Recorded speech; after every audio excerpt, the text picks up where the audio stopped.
It's not how I normally grow. But I had 2 plants. I like, fuck, watch this. 2 plants, 10 plants, 20 plants. I could fill the space. I don't care how long you veg for. I mean, veg time is plant count. So I mean, the quicker you can flower, the more harvest you'll get per year. I mean,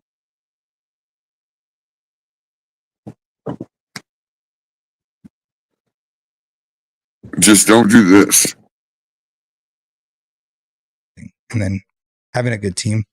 What do you think the number one thing people do wrong is in the grow or with plants that you've seen? I think people waste a lot of space. You don't need a 6-foot tall plant to hit your numbers. Like the more, like I shoot for a 4-foot tall plant and I want my canopy depth a certain height. Certain strains I can get away with more canopy depth. Others I can't, depending on, leaf density and, calic ratios and everything else. But I don't think people maximize their space well. And I see a lot of people wasting time and energy and money on a plant that you could have done more with less. Like you don't need to grow a 6-foot tall plant. You just don't. To strip the bottom 4 feet off. Yeah. It's crazy. It's always my favorite. It's Throw crazy. some pavins in there. Pull it all. Yeah. Don't do that. There's no reason to waste time. I mean, think about this. Like, most problems are going to happen in veg. You never want to take a plant that has a problem into flower. So if you can either start training really early and keep that short, bushy plant, get your 3 to 5 nodes and flip the flower, or you take your clones, root them, do an 18-6, and I don't fucking care. 1 week, 2 weeks, whatever it's going to take for the amount of plants you have to fill your space and flip them. I mean, the last thing you want to do is have problems in veg and then have to recover because it's just a waste of time. And you don't want to take clones off an unhealthy plant. You don't want to flower an unhealthy plant. So if you can cut your veg time, because flowering time's always going to be the same. It's at least 60 days. So if you can cut your veg time, you'll gain extra, Sure, some people say, well, I only got 1 flower spot, so keep it full all the time.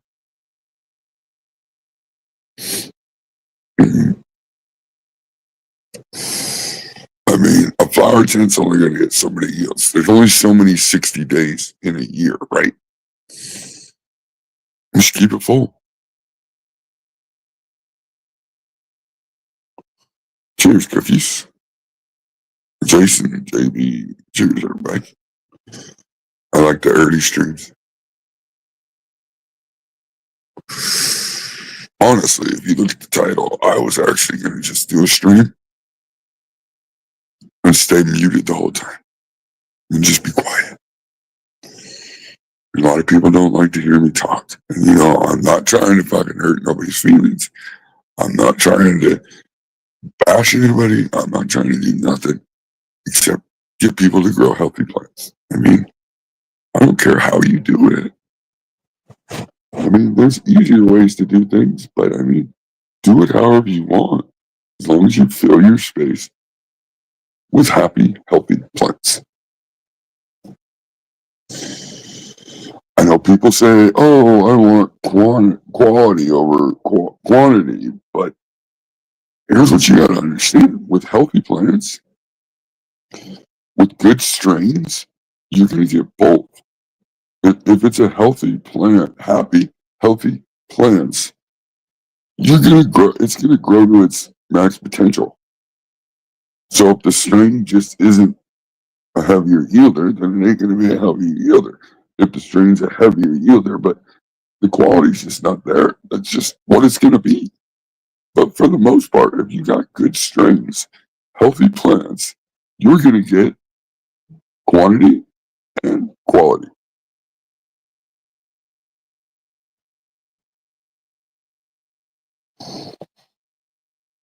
Root aphids, I don't use nothing for root aphids. Man, I don't really know. I know there's some soil drenches. I think Lost Coast plant therapy might be a thing for that. Maybe the Azomax.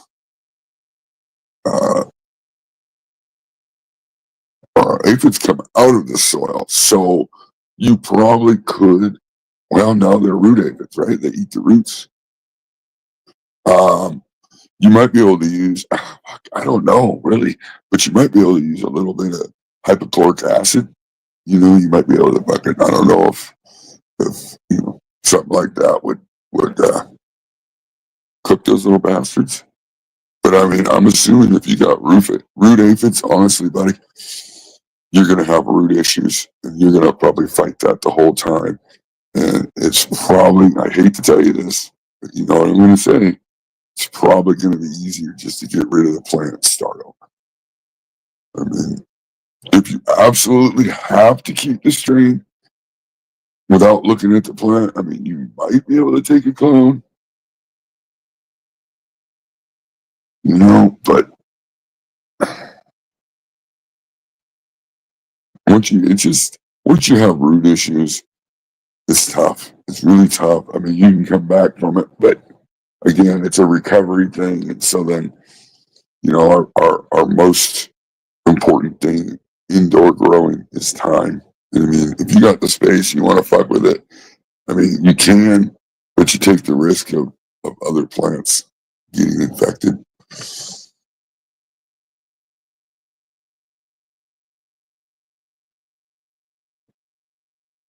What's BTI?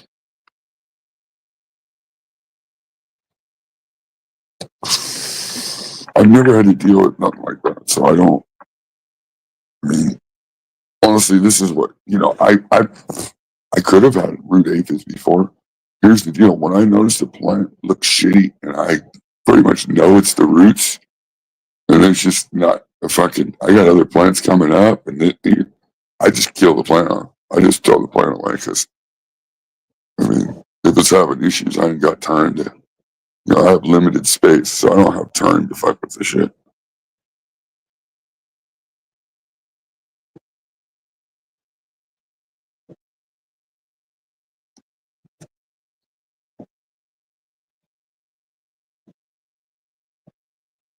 I mean, I look at it like this, okay? If you have root aphids, they came from somewhere and they came there for some reason. There's a reason why they're there.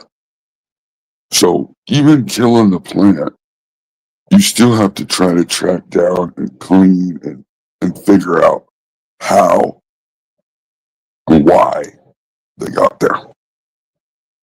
Because you can get rid of that plant fine, clean a little bit, but if you don't figure out where the problem came from or why the problem's there, you're probably just going to end up with it right back.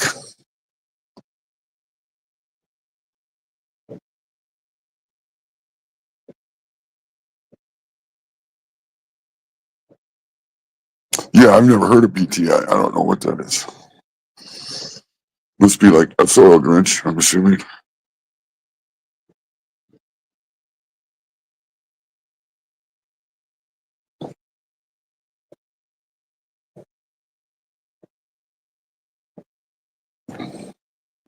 Again, that's another reason why I use clear cups if I'm putting clones or anything like that in just starting out. If I'm not going right into 1 gallons after rooting, and then I do the clear solo cup, and then I set it inside of a red solo cup so that it's dark.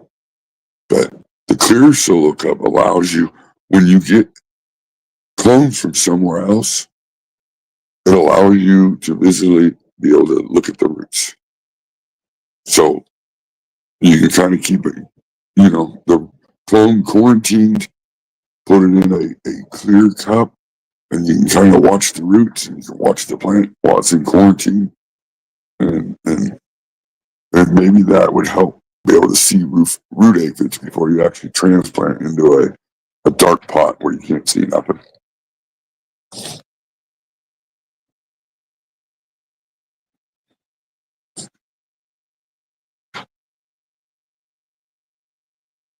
Oh, okay. I've heard of people. Okay.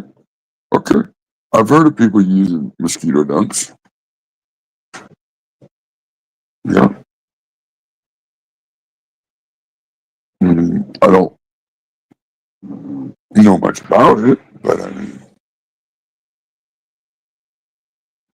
if people have used it and it worked, it's probably more about catching it at the right time too, because once you notice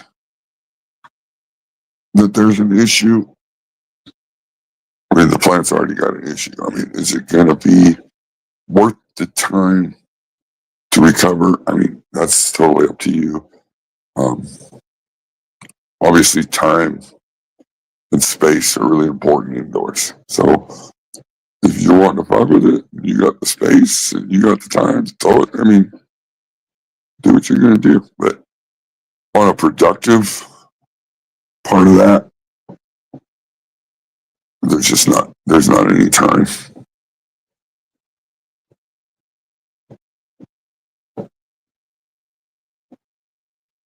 What a big terp. Little white bugs in the soil. Are they coming out of the soil? Because if they're coming out of the soil, you could probably get away with just a little fucking. You might be able to get away with putting some diatomaceous earth on top of your soil at the top of the pot.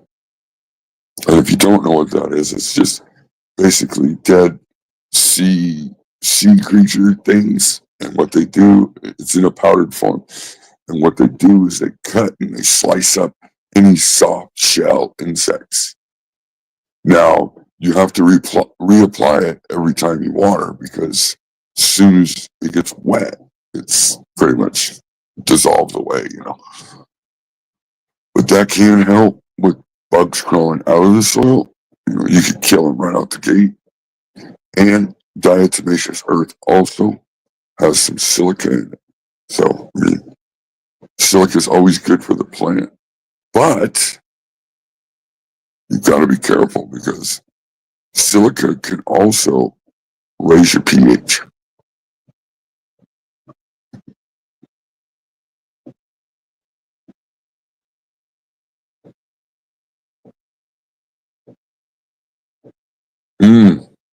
It's supposed to cut them up right away, but I mean, if you look at DE under a microscope, it looks like really fine, small pieces of glass.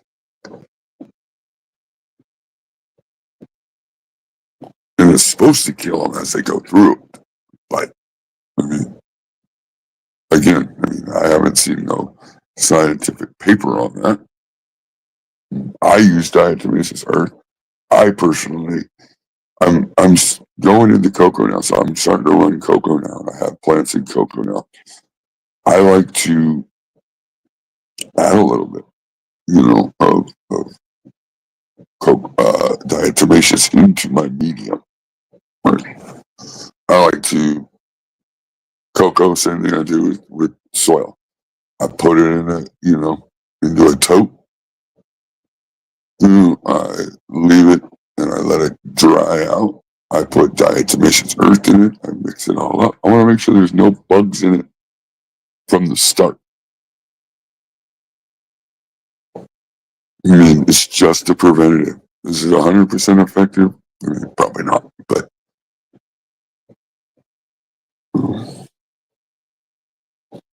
diatomaceous earth is cheap. Like, I just got a 4-pound bag at Walmart for like $9. What up, GC? Yeah, Coco Core. I just started running Coco. I would, if Dr. T's dealt with it before and he knows what to do, then I would try that.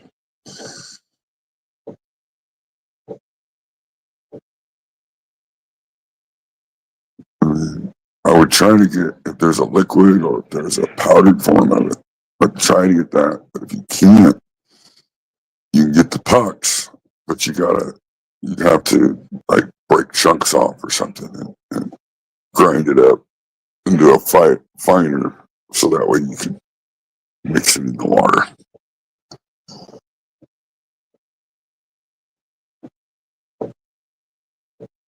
What's up, Hayes?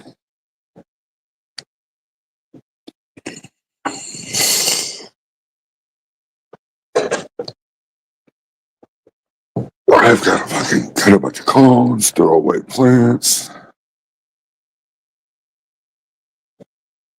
I got a couple really funky fucking plants out of my seeds. And, I mean, that was the whole point of me running it before giving it to anybody else. I probably won't give nobody any of these seeds because they are S2s. And I've already noticed a couple mutants. So I'm not going to waste anybody's time. I will find the good phenos out of them. And I will then probably end up making S3s. Just try to stable it a little bit more. I mean, I got this one fucking seedling sitting in front of me in a cup. It's got 1 leaf, 2 leaf, 3 leaf, 5 leaf. Like it is all fucked up. It is. And I mean, can I 100% blame the strain? Probably not. It's probably me. I probably fucked it up somehow. I mean, the roots look great. The plant, not so good.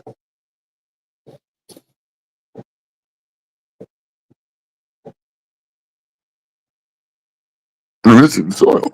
So, yeah. They're not all winners.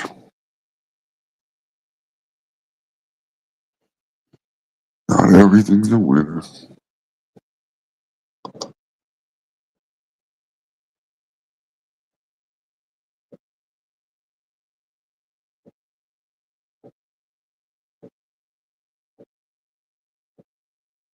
I was sitting there thinking this morning, as far as the community goes, I mean, as far as me and the community, like, I'm probably a big pain in the ass. And I get it.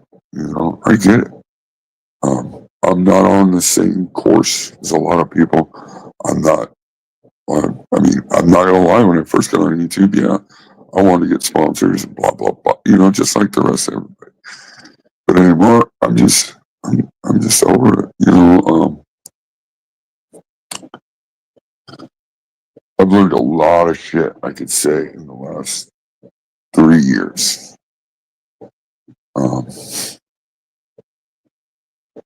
And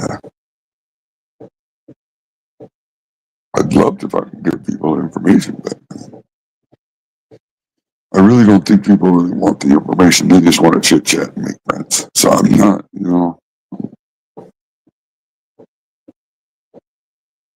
I don't mind answering questions, but I'm not going to have big, long, fucking grow conversations with people like how to grow and shit. It's just, I feel like I just waste my time spinning my wheels.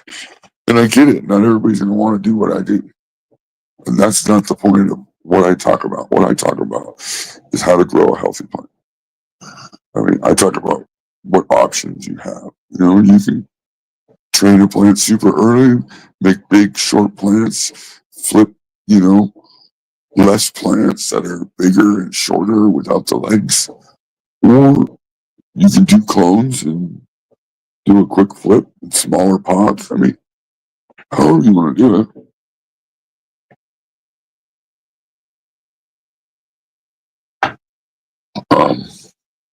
It's about space.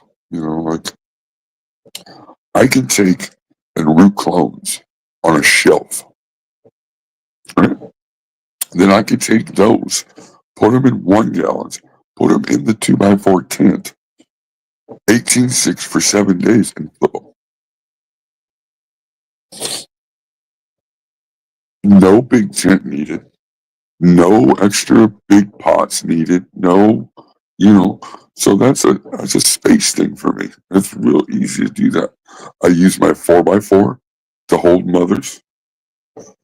And sometimes I gotta take clones. I just cut them and throw them away because I don't need them, But the plant still needs to be pruned and shaped out. I mean, you can't always keep everything.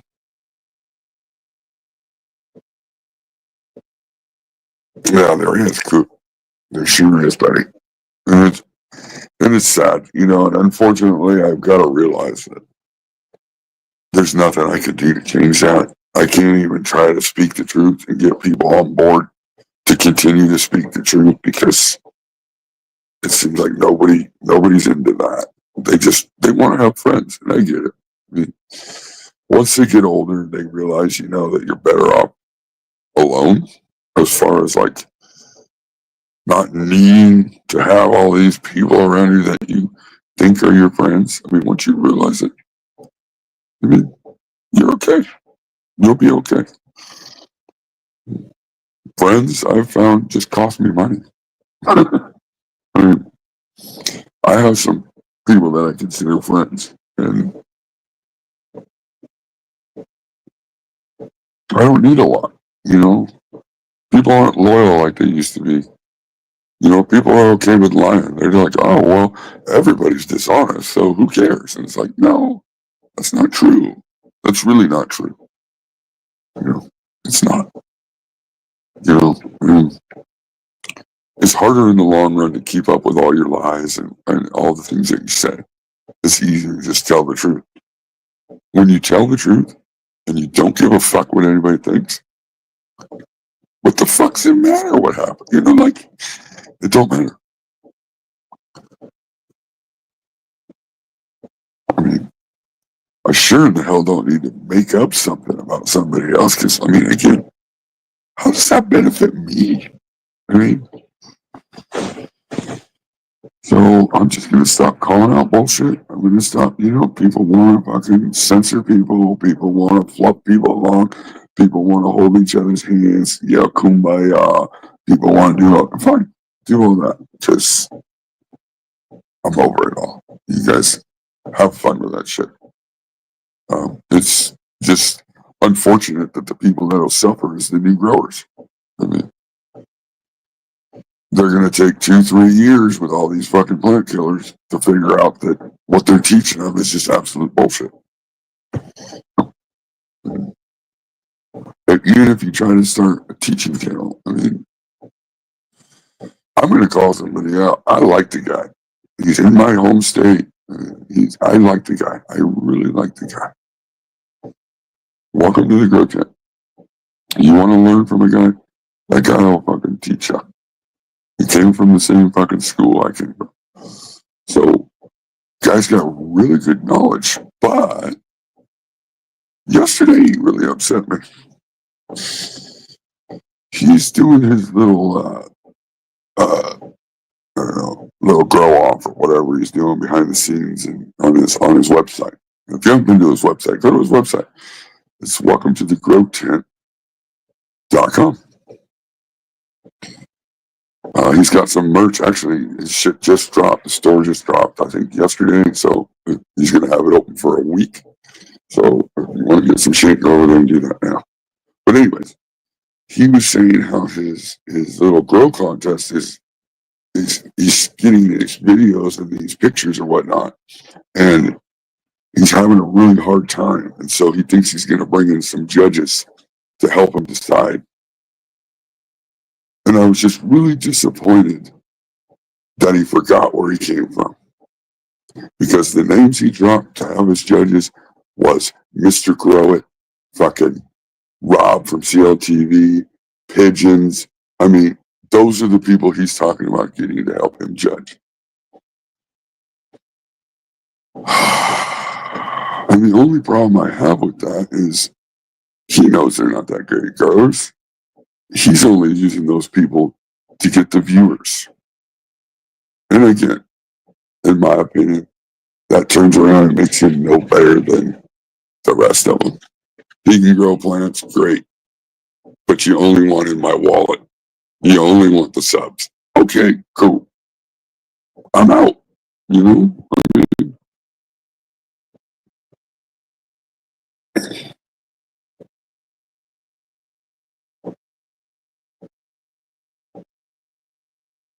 What up, villain? What up, man? You got the coffee? Yeah, it's unfortunately, I mean, he's a cool guy. I mean, great. I mean, cool guy. Cool guy. I mean, and I don't know. I mean, it's not that I'm jealous of Welcome to the Group. I just, you see, the guy's got $150,000 race car, and you still see people donating like $100, $50, you know, in super chats and stuff. And I'm just feeling, oh my gosh, that money could be spent in the community, making the community better, maybe. Probably not, but I don't know.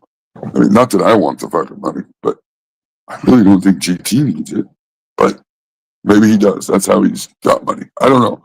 Like I said, nothing against GT. I like GT, but he really threw me for a loop yesterday. Instead of him going, you know what? I'm going to go back to my roots.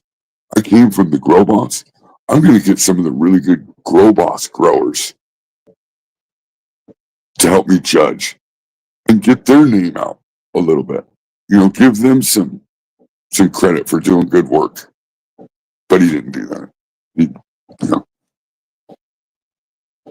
and that's unfortunate. And those are the things for me that make me go thumbs down. Yeah.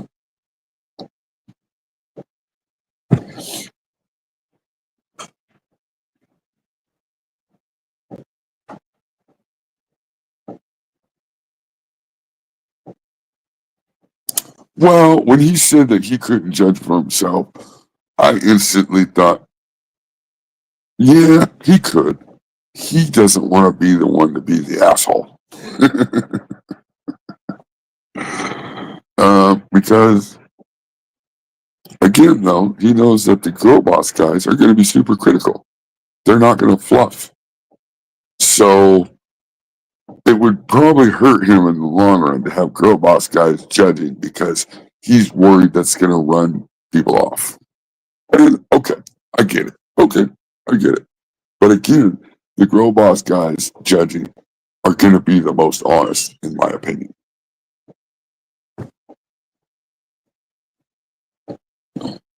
And GT said he loved when the Grow Boss show was on every week. He'd wear his headset wherever he was at, listen to the show, loved the show, people coming up, loved the info, blah, blah, blah. But not enough to have any of those people help him judge. Not that much. Instead, he'll get the guys that sell all the products and have all the subs. In my opinion, you turned on everybody that you turned on us. I mean,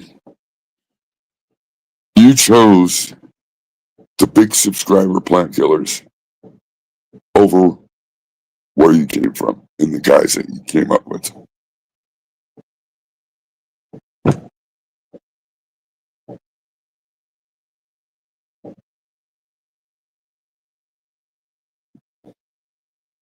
I agree, Lone. I do.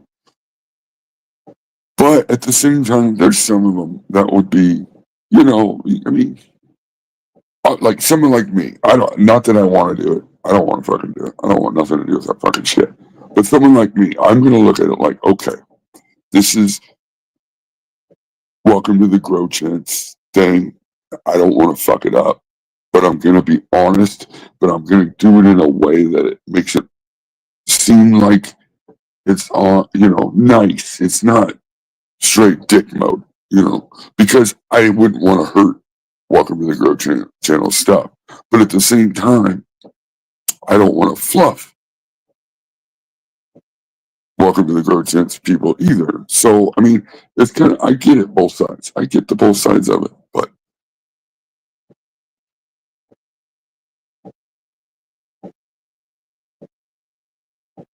I get it.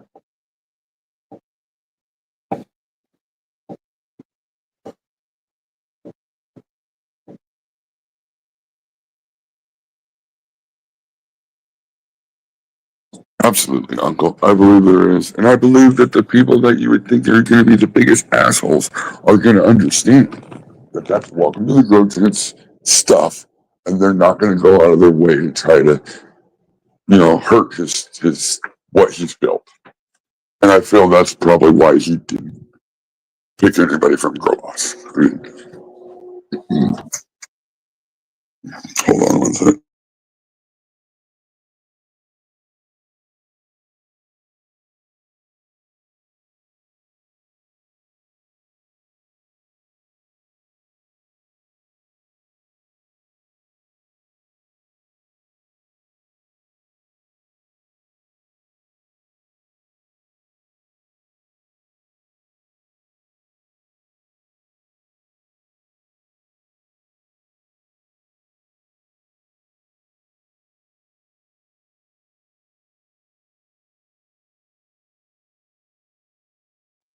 I'll get it right now, Link.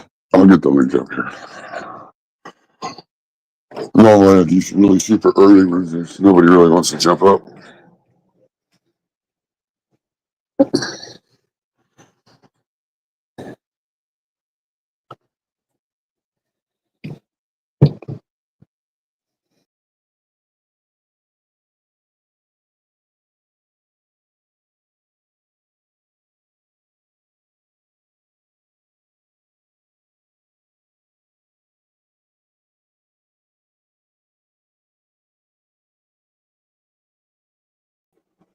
I booted myself off.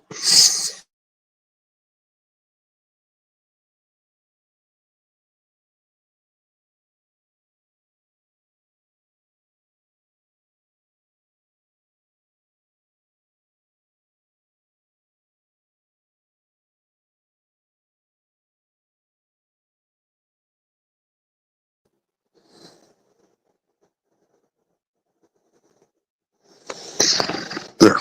I think I got it. Damn it, I was going to do something.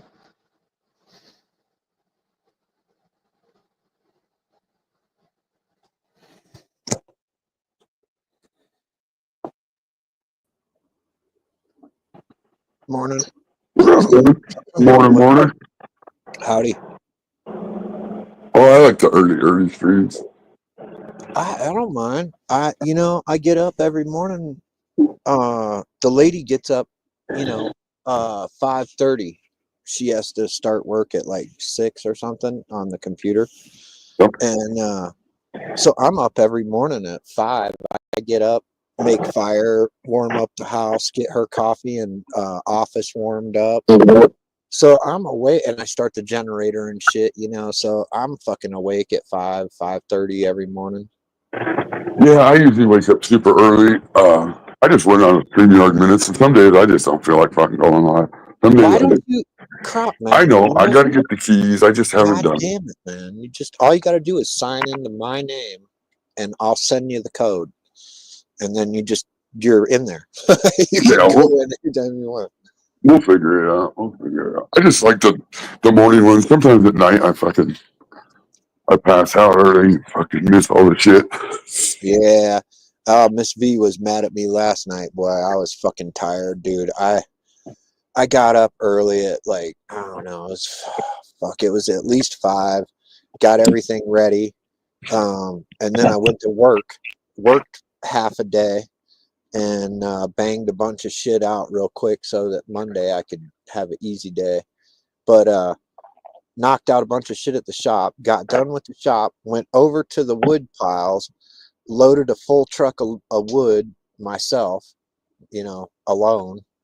And then after I did that, then I drove home, did my chores around here, sat down. Man, I was bobbing by 8:30, 9 o'clock. I was just like, I couldn't fucking keep my eyes open, man. Yeah, I do that sometimes. Sometimes I just fucking, it's just tired. You're just tired. Some days it's just that way. Well, yeah, it is. And you're getting older too, so that don't ever help. Mm-mm. Well, you just got to work harder. That's all. When you You get just older, gotta keep moving. Yeah, you gotta keep moving. Or, yeah, I just go twice as hard. yeah. Yeah, but GT, welcome to the Grow Tent, huh? I would judge people, and if he asked me and said I could do it, like honestly, I mean, I would use tact. I wouldn't go in there, oh, your fucking plants are fucking dead. I would use tact and be, I think politically that's the correct. only thing he probably worries about, because we can be brutal sometimes. And so he's just like, probably better just get neutral people that are just going to say everybody looks good.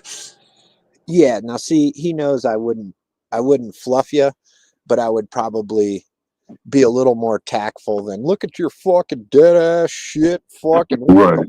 You know what? I don't need to do that. I can. Well, I mean, and you were as like diplomatic as anybody.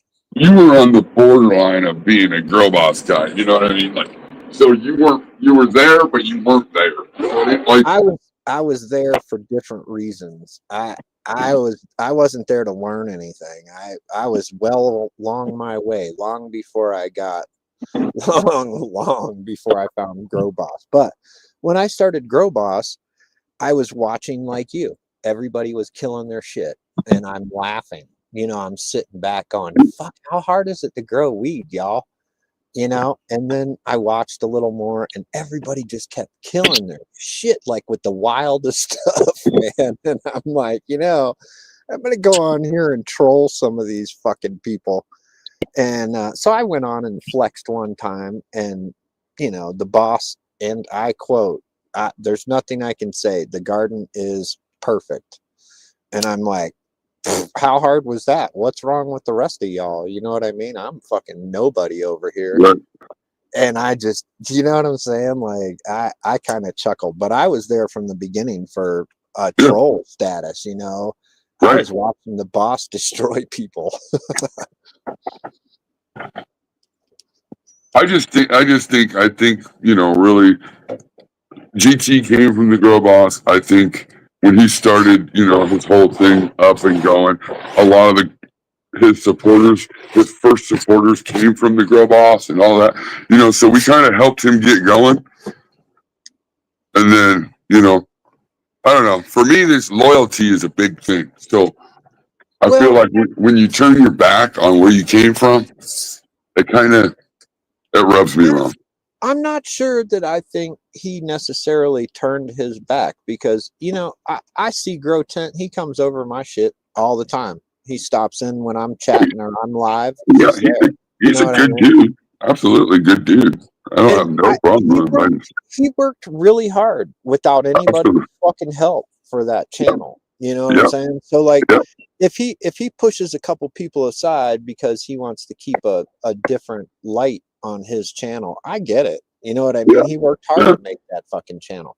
So if he wants to keep a little of the riffraff, so to speak, out, I understand. I understand it. Absolutely.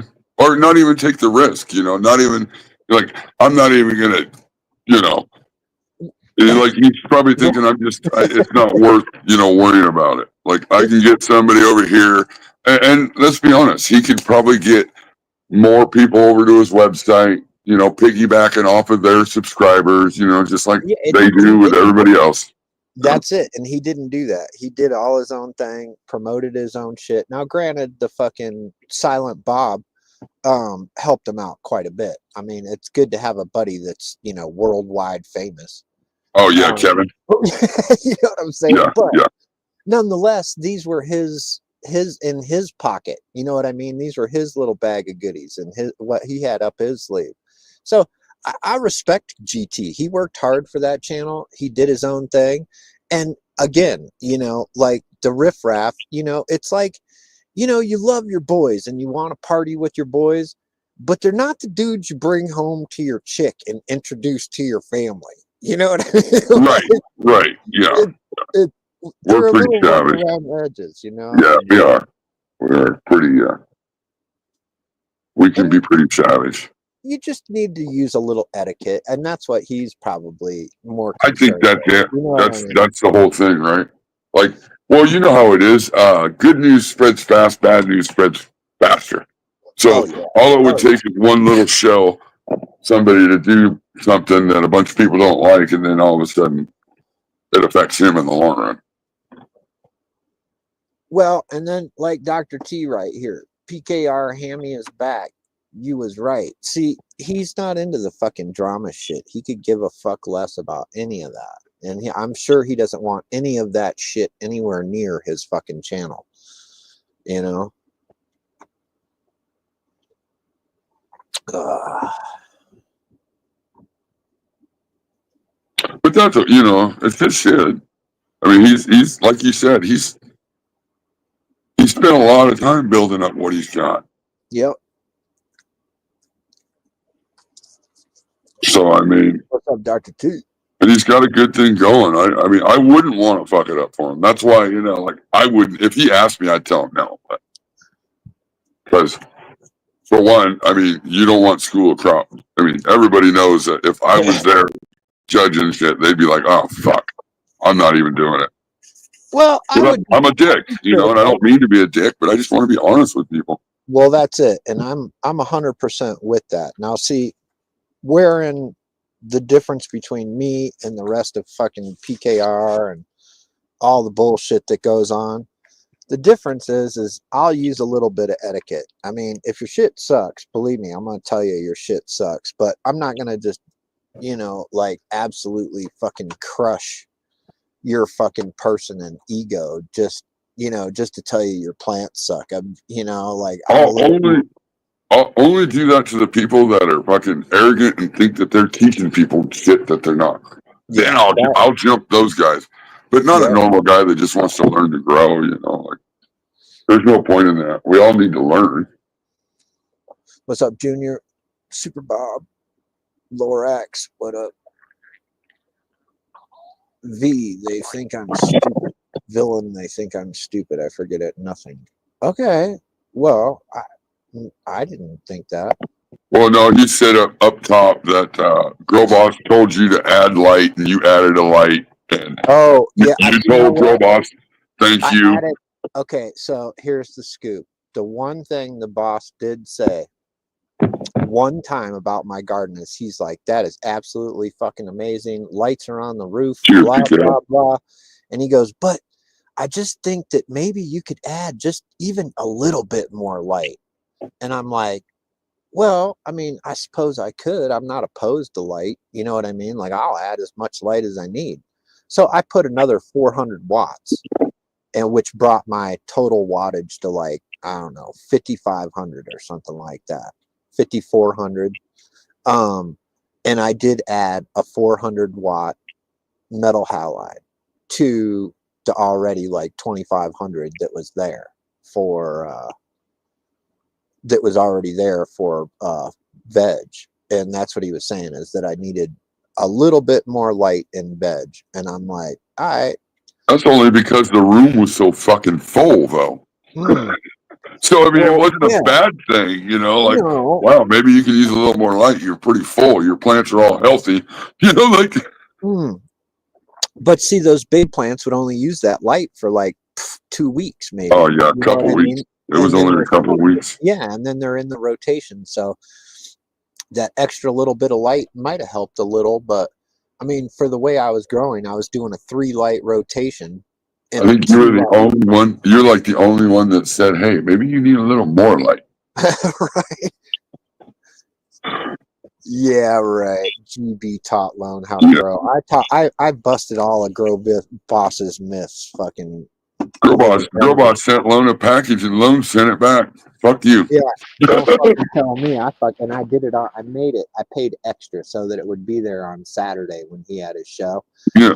And it fucking showed up, sure enough, on Saturday when he got it live. That was perfect. I don't fuck around. I got to go do wood. I'll be right back, bud. Yeah. Yeah, I don't know. Girl Boss or GT's cool though. I I can't talk bad about GT. I understand why he wouldn't pick Grow Ross guys. I mean, I get it. I just thought, you know, there was people out there that probably could have been good judges. It would have helped expose their channel if they wanted to build, you know, like most of us don't, but I mean, maybe there is some people out there that do, you know, like. So are you helping somebody else, or are you using the bigger channels to get more? So I mean, I don't know. However you want to work it, I don't know. It's his deal. He's worked hard at building what he's got. Good for him.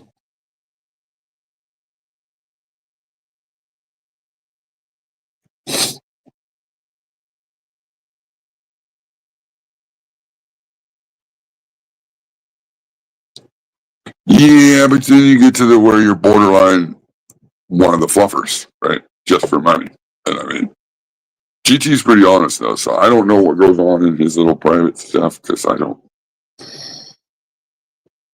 No, I don't do that.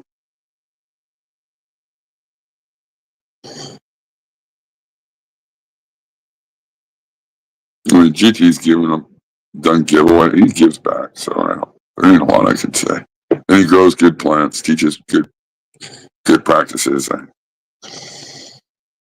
How he runs his little logistics of how he does it that's totally up to him.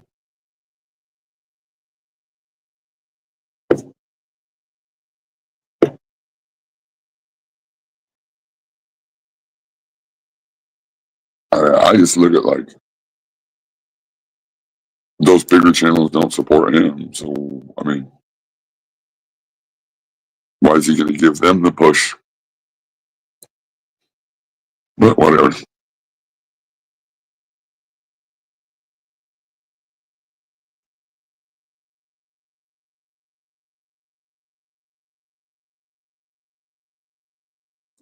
All right. Oh, but pigeons won't do a show with me. I'd love to do a show with pigeons. Yeah, Mr. Grow It. You know, you think these guys don't know who the fuck I am, but I guarantee you they know who I am. They ain't interviewing with me.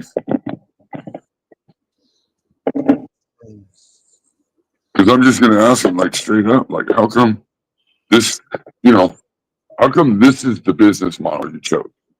You know, don't you think being honest would be better in the long run for the cannabis community as a whole? You know, fluffing people along, telling everybody they're doing good. I mean, I guess that makes you a few bucks because you can get in their wallet that way. You make them feel warm and fuzzy. Then you sneak into their pocket, pull out their wallet, take their money. I mean, I guess if that's what you're into, I mean, yeah. I don't know. Does the grow tent sell shit? I don't think he does he? He just does merch shit. Yeah, he sells shirts and memberships and yeah. He doesn't really have much sponsors, which is cool because, you know, like you said yesterday, like he isn't going to tell anybody one product's ever better than the other because it's not. Right.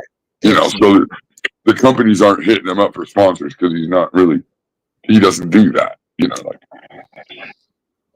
Well, you know, my videos, I made a bunch and I never pushed any fucking buddy shit. Maybe a couple of nutrient lines, you know, like I like to recharge, you know what I mean? Like a sprinkle a day will keep the fucking, you know, bad plants away. But I like to recharge. I like Regeneroot. If you're doing clones, Regeneroot is, dude, there's not a better product than fucking Regeneroot for fucking clones. I had in a week, and there's videos of it if you guys care to watch, but there's videos of me doing clones, and in less than a week I had so many roots blowing out the bottom of the Rubik's cubes, it was tipping the clones over in the box. You know what I mean? Like the roots, yeah. So like Regeneroot was one. I do like Beastie Blooms the concentrated version, because it's like a 150/30 or something, like Your it, boots. That's your good so boot. Yeah. yeah, you can slam it pretty hard with that shit. And it worked. That was the other thing, is it actually worked. And then what else was it? And I used Fox Farm soil. Those are the main products that I would push. Like, I don't give a fuck what light you use. I don't give a fuck what fans you got. I don't care about any of that. It's all just, your basic grow tendencies are what's going to determine your plant. Right? Right. If you do crazy shit, the plant's going to do crazy shit. I mean, as simple as that, man. I mean, plants are made to do their own thing with a little bit of manipulation here and there, and you can enhance the uptake of, nutrients and whatnot that the plant is taking. But other than that, you should leave that bitch alone. The plant does its own thing for millions of years, with zero help from you. Yep. Fuck, I throw plants outside, out in the back, just throw them out there because you're done with them and they'll just keep growing. Yeah, that's why I loved watching family shit out his back door. He'd walk out there and there'd just be fucking bushes, wild, never even watered them. Yeah. It's amazing how the plant's just so resilient. Well, that's why I always found it intriguing that people had such an issue with growing. It's like, man, how could it be that fucking difficult for you guys that you need to invent shit to do to the plant? I don't know, like the Swazi tech. I mean, all kidding aside, has nobody got a lick of common sense? Do you guys really believe, honestly, I mean, seriously, all kidding aside, do you really believe that a plant that relies on leaves as its solar panels, so to speak, to photosynthesize, build sugars, all kinds of shit, every fucking thing about the plant revolves around the leaves. And at any point, do you really believe that it's a good idea to remove all of the leaves off the fucking plant at one time and go, ooh, look, Swazi tech, I got sticks. At any point, does that make sense? If that was the best way, I think it would the leaves would fall off naturally outdoors. I think that would happen outside. Oh, it's flipping into flower. The leaves would all fall off to make sure it gets enough light, blah, blah, blah. No, that doesn't happen in the wild. That's not how it grows. Wow. Like people are nuts. That's just nuts to me. But it is. It's absolutely fucking. That's why I said I'm just like so taken back by that particular. Well, then they'll lie, and then he turns around. I'm talking about levels. He turns around and lies about the yield, and then tells you he got that amount because of Swazi tech. And it's like everybody's seen you lied. And now you're claiming you got the yield from Swazi. The whole thing's a lie. Like, I don't understand how anybody doesn't look at that and go, this guy's full of shit. I mean, I'm pretty sure that I had iterated on that, and I had said that it's absolutely over the top ridiculous that you were told by the fucking person that lied in the first place and made the shit up. It told you that, hey, Swazi tech is a fucking lie, man. We fucking made the shit up and called it that to sell these nutrients. And they still are doubling down on the fucking lie after the manufacturer told them that, dude, y'all are fucking. And he's laughing. He's laughing at everybody as he says it. He's going, yeah, we just made that shit up. Like, it only works if you use our nutrient. Like, this guy was totally full of shit. He's laughing at you fucking idiots the whole time. Dude, he couldn't even keep a straight face. No. And people are still doubling down saying, oh, yeah, that works. Well, you know what? We've had like, what, four people? There was Cobra. There was, who else did that Swazi tech? I've done it before, but I not like It wasn't. Moonwater I mean, shit is dead. You watched fucking everybody do it and fail, but yet you're gonna double down on that fucking lie. And I mean, fucking swear by Levels did it, but got caught in his pictures lying about the yield. So his fucking, he don't even matter. Whatever his results were doesn't even, you know, you got to just kneel and void that because he already got caught lying. So, Right. yeah, it's not working. I mean, There's nothing about that that makes sense or is good. And do you imagine growing a Carl-sized plant, tall, all that leg, and having all that small little butt? I just don't understand it. Yeah. And then he wants to talk about efficiency. Like, get the fuck out of here. See, I don't pay enough attention to. I look at the end result. How you get there only matters as far as time. How you know what I'm saying? Like, I don't give a fuck how you get there. Yeah, if you want to strog, you want to sog, you want to fucking train, you want to do whatever you do with a healthy plan, go for it. I heard you say earlier, oh fuck, now I lost my train of thought about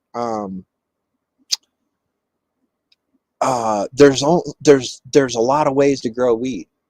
And see, I always think that, and I go, and my philosophy is there's one way to grow weed, and that's good, healthy, strong. Oh, yeah, but there's different styles. You know, if But you you want to have strog, an you want to infinite- sog. Yeah, Right. yeah. And you have Right. an infinite number of varieties of that one Yeah. style. You know what I mean? Yeah. Great plants, whatever style you use to get to those great plants, more power to you. But if it's not getting you those vigorous, badass plants, why are you doing that? I mean, you clearly can see the difference in your shit show and somebody that's growing some vigorous bad boy plants. And see, I just don't understand why people wanna go a route that's going to fail, and you know it's gonna fail, but you do it anyway. And it's like, why would you think that that's gonna work better than that guy doing the same style you are, but doing it just slightly different, and look at his result? And then look at your shit show of sticks, you know, and Yeah. and then you just continue, and it's like, I don't know, man. It's almost as if you want to fail, or you don't want it to be easy. Yeah, You it wanna has do nothing to it do with all the plan. fucking They, time. they want to make friends. Yeah, that's it. That's the only thing I can think of. Like, And I at understand. the same get it. time that they're fluffing each other up, telling somebody, "Oh, that's such a great garden, man. That's awesome. That's awesome. Well, you should try this." Oh no, I'm not going to do that. Like, oh, it's still great, but you're not going to do it, or you're not going to do it. You know, like, come on. Like, Plant Killer Reviews is typing in chat, and it's 6:10. There ain't a fucking chance in hell that's Nuggy. So no, it's got to be Flyby or Viking. that'd be BK. Uh, But he's up with the little one, I bet. oh yeah, that's right. The little ones. Kids are great. Oh, I'm glad mine's 32. Yeah, it's nice when they're older, but I mean, it's fun while it lasts. Oh yeah, mine was adorable and very easy. I was lucky. I love teaching them shit because they'll get into it like they're, like it's the fucking greatest thing in the world. They're learning stuff like, oh, I love that. Not like an adult trying to teach an adult something. Oh, I've got zero patience with adults. None. Had a new guy at the fucking shop. This guy fucking came in and said, "Oh man, I'm the fucking man. I can fucking do this, and I do the best body work, blah blah blah." And I'm like, all right. And man, he destroyed that fucking truck. I'm gonna have to go back and respray it and all kinds of shit, dude. That sucks. Dude, but the problem is I told him, I told him how to fucking make it right. I told him every fucking step of the way. And I'm like thinking to myself, I'm going, this guy's a grown goddamn man, and I got to come in here and fucking tell you the most basic shit of doing custom work. And you know what I mean? Like, what in the fuck is going on? You are just, man, you need a job at Econo Auto Painting is what you fucking need. You need to go do like express work or insurance work at a low-class body shop, because your skills are just not there. And his metal work was horrible, and I don't know, man. I was rather disappointed in that's too what I bad. heard and what he put out. It was pretty ridiculous. Yeah, that's too bad. Fuck, I don't give a fuck. You know what I That's mean? coming out of your pocket, right? I don't give a fuck. I mean, he makes his money on what's done, not how many times he does it. You know what I mean? That's piecework. It's piecework, right? Yeah. So, like, if it ain't right, you didn't make no money. You know what I Right. mean? If you got 100 hours in that fucking thing that should have taken 10, well, you got what, about $1, 10 an hour. So, like, you know what I mean? Like, you got to be fast, but you got to be good. You know, like, you got to be. That work is so. That's why I was like, we'll see. That's what it's body work. That's finished work. Well, yeah, and it's So- like it's top notch finished work. I mean, you're touching cars that are $150,000, $200,000 fucking dollars and shit. It's got to be perfect. Yeah. You know what I mean? Like, there's no, it'll be all right, or I hope the customer don't notice that. You know what I mean? Like, if I see it, that's enough. You know, 150,000. You made me think of GT again. Speaking of that, when he mentioned something yesterday too that I just kind of. Somebody asked, like, what's a really good like weight that you could pull out of a 2x4? And GT's like, really good, like a good grower. They're gonna pull half pound, 8 ounces, And I'm like, I can get more than that. And he's like, well, if people are saying they're getting more than that, they're probably telling you wet weight. He's like, no, that's not true. That's not true. Like, I definitely get way more than 8 ounces out of a 2x4. What? On a 2x4? Yeah. And he was saying that's a good grower. A good grower, they're going to get 8 ounces out of a 2x4. I'm thinking, That's bullshit. That's bullshit. I grew 2 pounds in a 2 or 4x4 easy. Right. You know what I mean? In a 2x4, I'm gonna score at least a fucking elbow out of that, if not elbow and a half. I average. I thought one strength, the blueberry cookies from Ethos, it was a fucking stacker, and it was dense as fuck. I got a pound out of it. What did I get? I got 530 grams.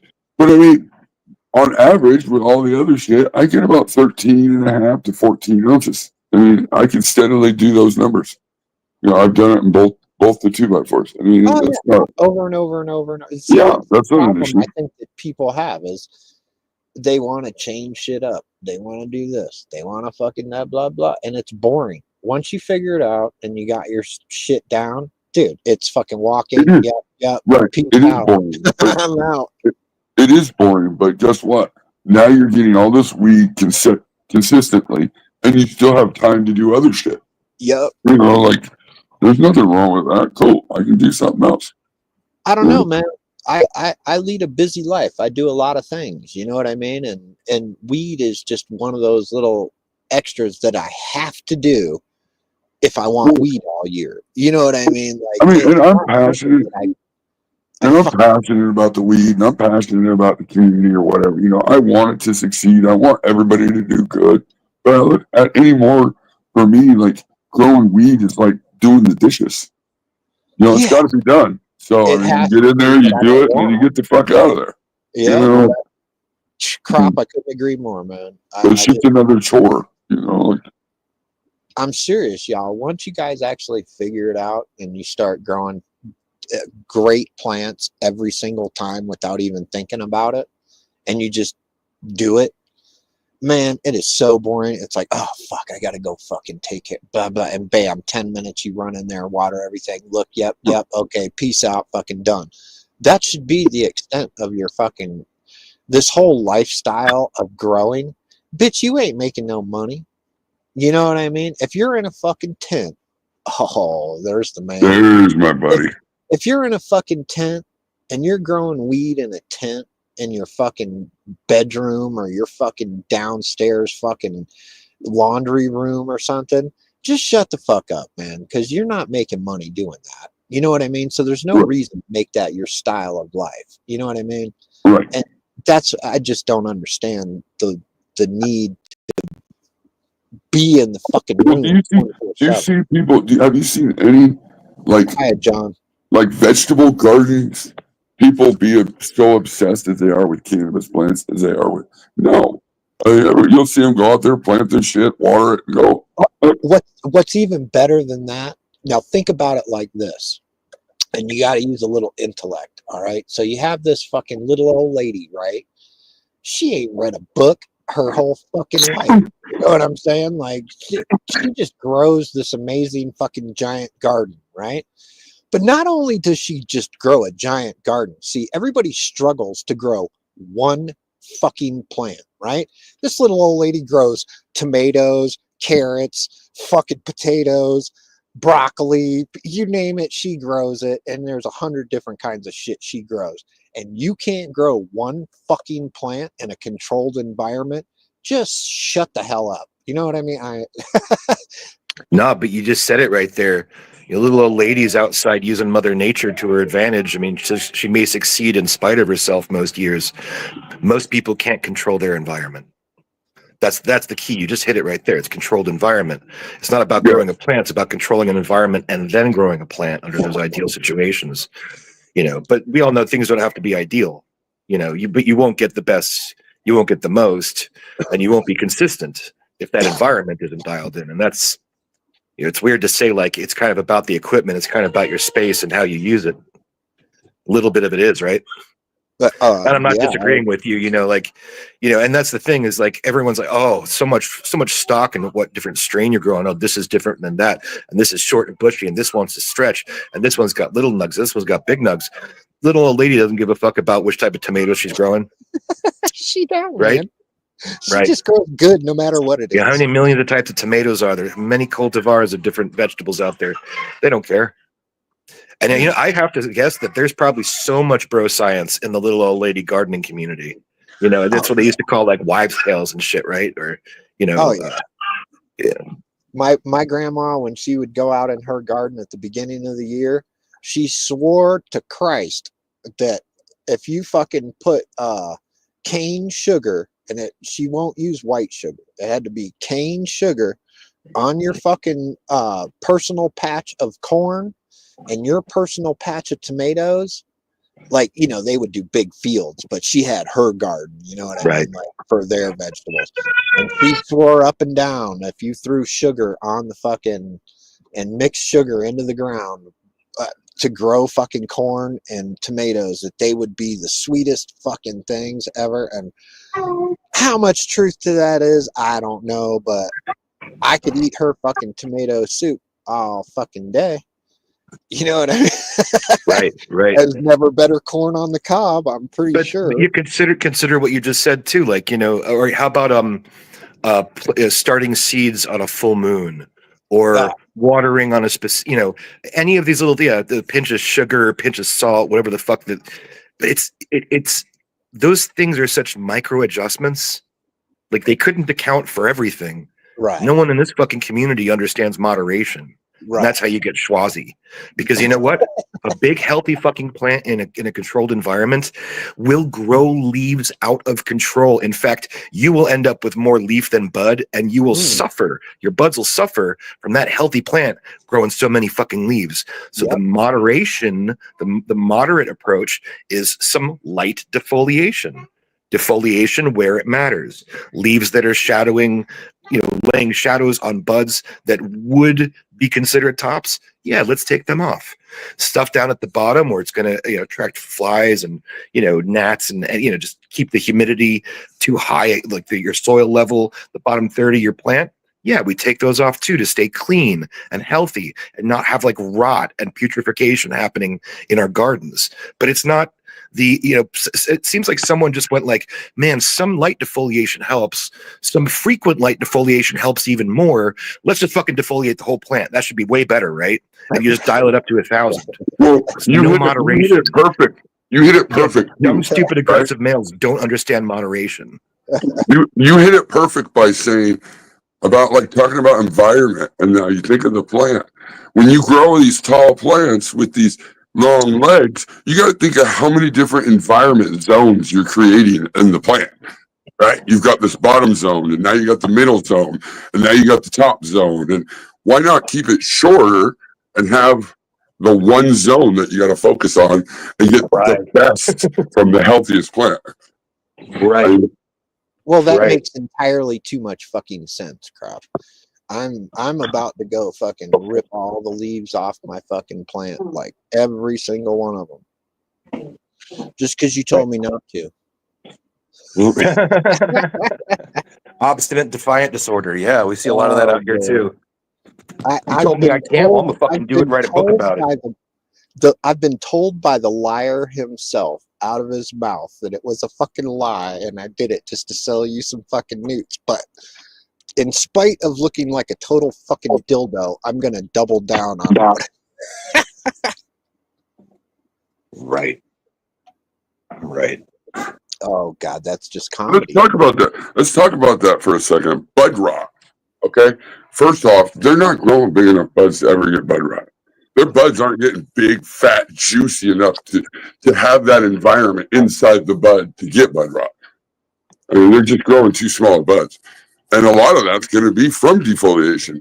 But I can tell you right now, I've had tins packed. And you would think, oh my God, there's going to be mold in there. And absolutely nothing, because of proper airflow and healthy plants. Is that you laughing at the cannabis community? Hey, little man.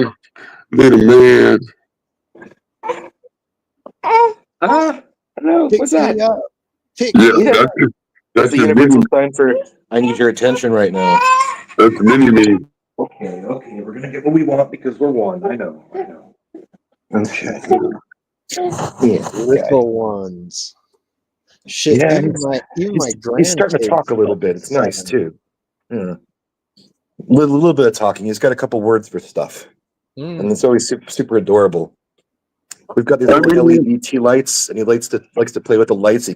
He tries to call them birthday. I think it's because he saw his brother had a birthday recently with the cake and the candles, and it kind of looks like candles, you know. Yeah. And he's got this little lizard that I think my other son got for Christmas. It's a really interesting little toy. It's basically like a remote controlled lizard, but he's got like sort of like a vacuum on the bottom of it, the underside. You can stick him to a wall. You know, it's a really, really lightweight toy. It sticks to the wall, and you could make him crawl around on the wall and stuff. But he's like enamored with that, and he calls it Buddy. He goes, Buddy? Buddy? It's his little buddy. But yeah, we're kind of at that point. It's super cute. Anyway. Nice, dude. They're fun, man, when they're that young. Best entertainment money can't buy. Yep.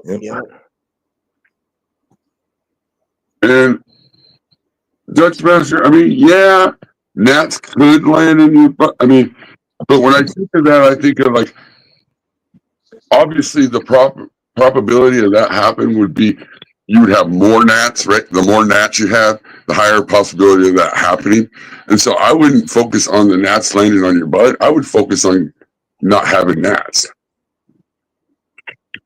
Well, I mean, gnats happen. They every now and again. Bud rot is such a bunch of bullshit. I mean, if you're getting bud rot, I don't know, man. I grew giant fucking buds inside, like 8-foot tall plants, humongous fucking buds, like big.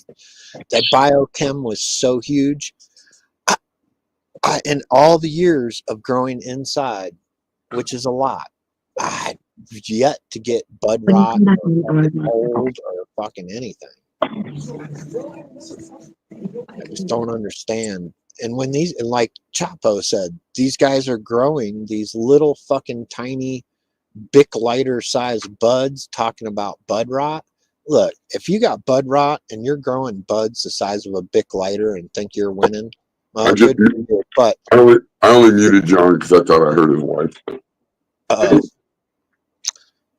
But if you're growing Bic lighter size buds and you think you're winning, that's great. But the second you get bud rot or fucking mold or something on that bud in a fucking controlled environment, you're not controlling the environment.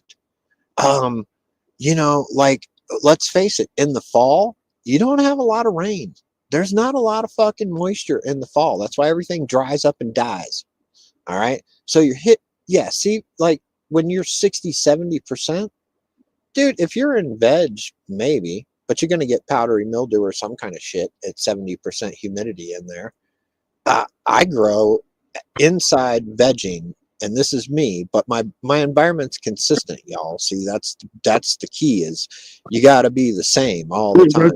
Like John was saying, that's the environment, right? So, in my opinion, if you're letting your stuff drop to like above, or you let the temperatures drop below 60 or down in the low 60s, and then you let your humidity rise into the 60s and 70s, you're going to have problems. That's not a normal environment for normal things. And the mold spores and stuff, they're in the air. You just need to give them a place to live. What's up, man? Well, that's not the plant. That's you. Well, and you know, everybody speaks about the perfect humidity, and I'm yet to see one person talking about fucking humidity being perfect and all this shit that grows as good a plants as I do in fucking like 10% humidity and veg and fucking everything. You know what? So it's all about I found, in veg, they do like a little higher humidity, but like it isn't the end of the world. All you do really, I mean, like, look, you can do one of two things. You can have everything perfect and be throwing plants away constantly because they grow so fucking fast that you're cutting clones and throwing shit and ain't got room, ain't got this. Or you could be slightly not so perfect and have healthy plants that you can manage a lot slower. I mean, Grover's talked about it. Like the effort it takes to get 100%, a lot of times costs you in the end than just getting a good solid 85, 90%. If you can get an 85, 90% every time, boom, boom, boom, consistent, damn, bam, bam, bam, bam, bam. Great. You constantly shooting for 100 and having to adjust this, adjust that, adjust this, adjust that. And then, fuck, something goes wrong and you only get 50%. And you're like, fuck, I should have just did it the way I was doing it to start with. And it's like, yeah. It doesn't have to be perfect. But you have to be in the high 80s, 90,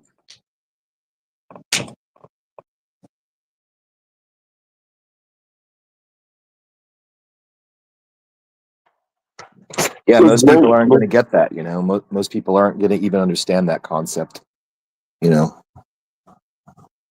Lone said, the key is stay consistent. Oh, yeah, man. Look, I'll tell you, first person, like, don't ever be mediocre and then have a really, really, really good run. Don't ever just be a okay gardener and then have a really fucking good run. You better have a good run every fucking time. When you raise the bar like that, whether it be on purpose, accidentally, as an ancillary side effect of something you did or didn't do, man, you're like scratching your head looking the next run. How come it didn't turn out as good as the last one? Right. And you're going to be your worst critic. Yeah. Mm-hmm. I'm always fucking criticizing. You want to see a plant that just sits by a window? I haven't even opened the curtains yet today. I mean, not the perfect environment, but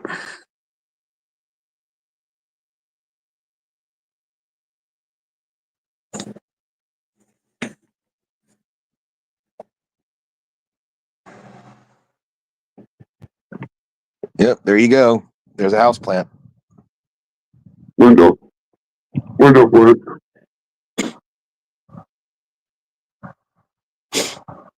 The infamous Kyle Cushman strawberry cough.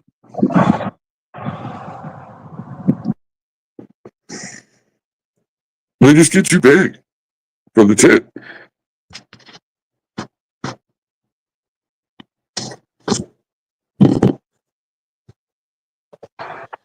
I'm gonna pop off as fast as I popped on. Just wanted to join the conversation and say hi to my friends this morning. Good to see you guys. Yeah, we appreciate you. All you people out there in chat. Well, look, we got 33 people at 7:30 in the morning. I know. I was barely opening my eyes with my first cup of coffee. I'm like, oh fuck, Chop is live. I don't know if I want. I'll tell you what. If we can make it a trend, I'll show you what's in my fridge. But every time I ask somebody else to do it, they don't do it. So let me look first.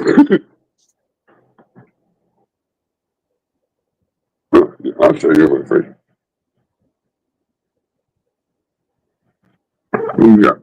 We got some kombucha. We got fucking sour cream, some yogurt, more sour cream, some fucking queso, some half and half cheese. Ate some mac and cheese from last night. I love the carrot cake. We got some fucking cream, grit, milk, creamer. What the fuck you want? Your normal shit. Dog food. We feed our dogs raw. So we got a blend. Fucking condiments. Oh, back here, right here. We got STS mixed up. We're making STS fries. More creamer. Junior says, make me a fucking sandwich. There's a freezer. We got toaster strudels. We know that's VK's favorite. Oh, or fucking French toast stick. Piece of pie. Fucking meat. Tincture. Fucking pie of wheat. I don't know what that's in there. Fucking random shit. So now, when I say, let me see in your fridge, you motherfucker gotta show me in your fridge.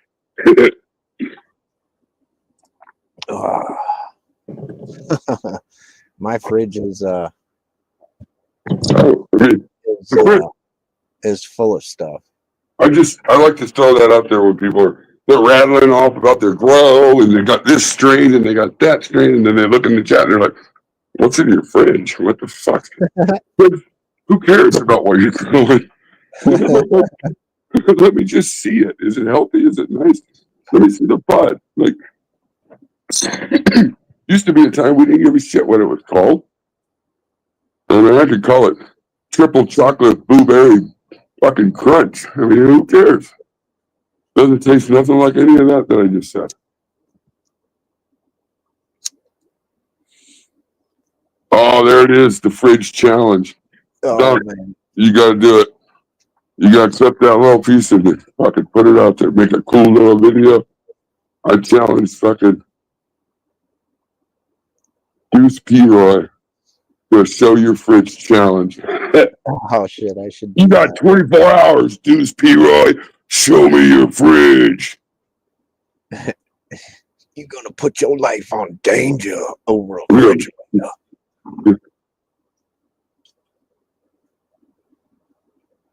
And that's all bought with cash. So we'll accept your food stamp, Deuce, as long as you show in your fridge. Fuck, I got to clean my fridge. Right? We'll keep you motherfuckers in check. We're going to have your asses growing good weed, smoking good weed, and cleaning your fucking fridge.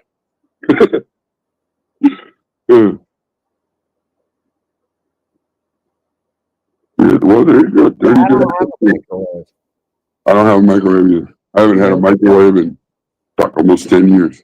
Yeah, I haven't had one forever. The second I saw that video of them watering the two plants, and they watered one with tap water, and then they took the tap water and microwaved it and fed it to the plants, and all the plants were falling out and shit. I was like, I'm good. I don't need to use that microwave no more. I mean, the only thing I want a microwave for, and I thought about would be to reheat coffee. But really, I could just get a fucking coffee warmer. Deal. Well, that or just make a pot of coffee and keep filling your cup.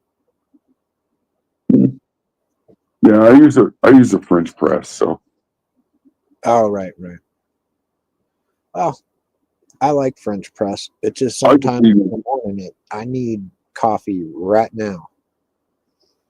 I just need to get me like a fucking travel mug, one of the metal ones. I get me one of them Stanley, so it gets so hot it blows up my face or something. One of those. Dude, my Yeti. Did you watch me live the other morning? The Yeti is really good. Actually, that's the one. Oh man, I was chopping wood the other morning. It was early. It was like, I don't know, 7:15, and I was live outside chopping wood. I think it was Wednesday. But it was really fucking cold. It was fucking cold. Like I thought it was above 0, and when Nuggy walked down, he said it was 1. And I'm like, well, I must have been way colder earlier but I had my mug of coffee outside sitting on the ground next to my bike. And while I was chopping, and I was out there a fucking hour and a half, 2 hours, my coffee was still fucking hot, and it was below 0 for most of the time I was out there. So the Yetis are fucking fast. Yeti fucking works, man. Yeah, Yetis all their products are really good. Yeah, I like my Yeti mug. Monkey, if you're out there, I do love you, dude.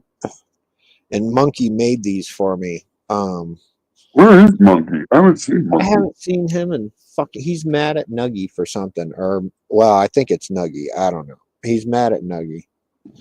I don't know why, but he had a really rough time growing. He just kept killing his shit over and over and over, and I don't but he fucking does these stickers, and he did my Yeti mug in all skulls. It's a silver Yeti mug with black. Oh, cool.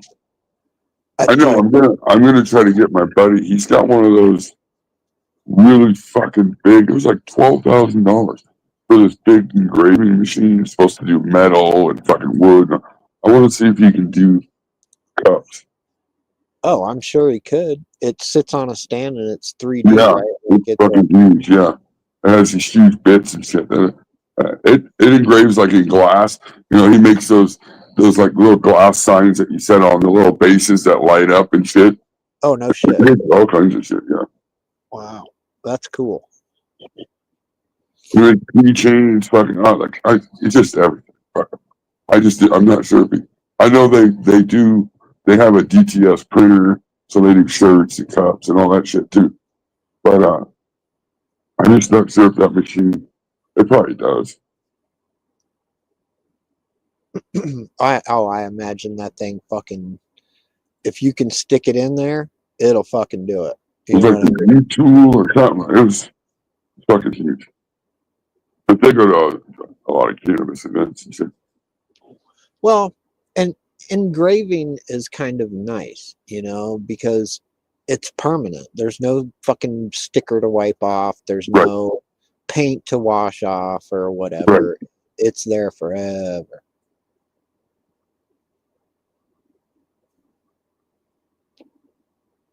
Yeah, they do all kinds of shit like that. He had a piece of property he was renting out, and it was crazy. Allegedly, he told the people, if the place ever burned down or anything, as long as I collect the insurance money, I would just give you guys the property. Well, if the place burned down. Too is a trained cook. What the hell? That is so random. What in the fuck? Sometimes fucking uncle trips me out, man. He's so maybe that means he's got good stuff in his fridge. okay, I'm slow and stoned and it's early in the Yeah. morning. What can I say? That's the only thing I can think of. Like, wait a I minute. get you. Sorry, I missed it. It went right over my head like a fucking Yeah. jet. We were past the refrigerators. Who the fuck talks about refrigerators for that long? Yeah. Outlaw, what's up, man? Litwick, I don't know you, but hello. That was one of the things when you watched MTV Cribs that always cracked me up. Like when they open their fridge, everything's lined up just like Oh, there's nothing in it. you There's had a beer. right, you had it all cleaned out right before. Now we want to have fridge wars. Like I want to see your shit random. You don't know. You want to participate? You just show up randomly. Someone's gonna get called out. Let's see you in your fridge. I You don't think got time to clean I it. think we should do that and make that a trend. It's just fun, you know. Like Fridge fucking challenge. go in your fridge battle, fridge wars. Yeah, I don't know. That could be bad though. You never know what some of these fucking weirdos on here might have in their Yeah, but at fridge. least we know who the weirdos are now. I mean, it could be a little crazy. Yeah, when it warms up and I want to go outside and get my phone, I'll do a video of my refrigerator and do a short. Did you see my short the other day, Crop, where that dude launched his fucking Tahoe or whatever the fuck that was off the Did you ride your bike too? I think I missed that one too. Didn't you go out and ride your bike? No, I didn't ride my bike on camera, but it was said, oh, villain, he don't ride, blah blah. He hasn't fucking shown him a picture since I've fucking known him, right? And I'm like, well, okay. Well, here, let me go outside and show you my dirty dirt bike. It's got dirt all over that I don't That's another thing. Like, why would somebody? I don't know. I guess maybe some people would claim that they bought a dirt bike and never show it and really never did buy a dirt. But one thing you're gonna learn about Villain, if he's telling you, it's probably gonna be true. He's not. There's no reason for him to lie to you. Like, yeah. You know, he don't give a shit that much about you to lie to you to make you like him any more than what you already do. Like, right. And like, I could be whoever I want to be. It's the internet. Right. You know it's what I'm saying? Internet. I don't lie. I'm just a dumb old fucking car builder that likes adrenaline. You know what I mean? Like, what's so fucking special about that shit? You know what I'm saying? Like, I don't know. I don't think I'm anything special. I just do a couple little things good. You know what I mean? That's it. I'm just a dude watching a bunch of other dudes trying to be honest to all the other dudes.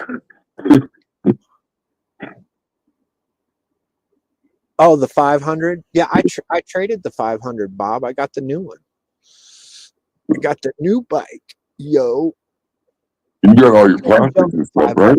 See, it's just the 500 was too much to jump. And no, you don't want it. It was way too radical for that kind of riding. I wouldn't want to kickstart it. Well, that lies another fucking issue. You ever have that thing come back and hit you in the leg? Yeah. Fuck you. Fuck you. Oh, yeah. It's over. One time. I won't touch one. I cracked a pair of boots on that 500 one time. Like, motocross boots are pretty much all plastic. You know what I mean? Like they're made real hard to protect your leg. Dude, that thing came back and hit me in the back of the calf and cracked the fucking boot one time. You and those things are a whole different ballgame. You take off on one of those, that thing, fuck, if you don't know what you're doing, it'll throw you on your ass. Oh, yeah. It's not. Well, and it was a 500. A dude had a 500. He got it started. His old lady jumped on the back. And he took off and dumped her instantly, on the back wheel onto the ground. Really instantly. Like, you're a dumbass. Yeah. Those things it's a lot of bike. Yeah, there's no doubt. And it's not for everybody. You definitely got to be all in if you're riding a 500, because if you one little on the throttle and you do it in the wrong spot, man, you're in the air, in the weeds, fucking tumbling. I don't know. But jumping and freestyle motocross, I'm not That's doing. heavy. That's heavy. 500. Oof. Yeah, I'm not doing 200-foot jumps where I need to leave the ramp at 85 miles an hour. Yeah. I'm not doing You that. gotta send that thing like a fucking rocket to get it to fly over.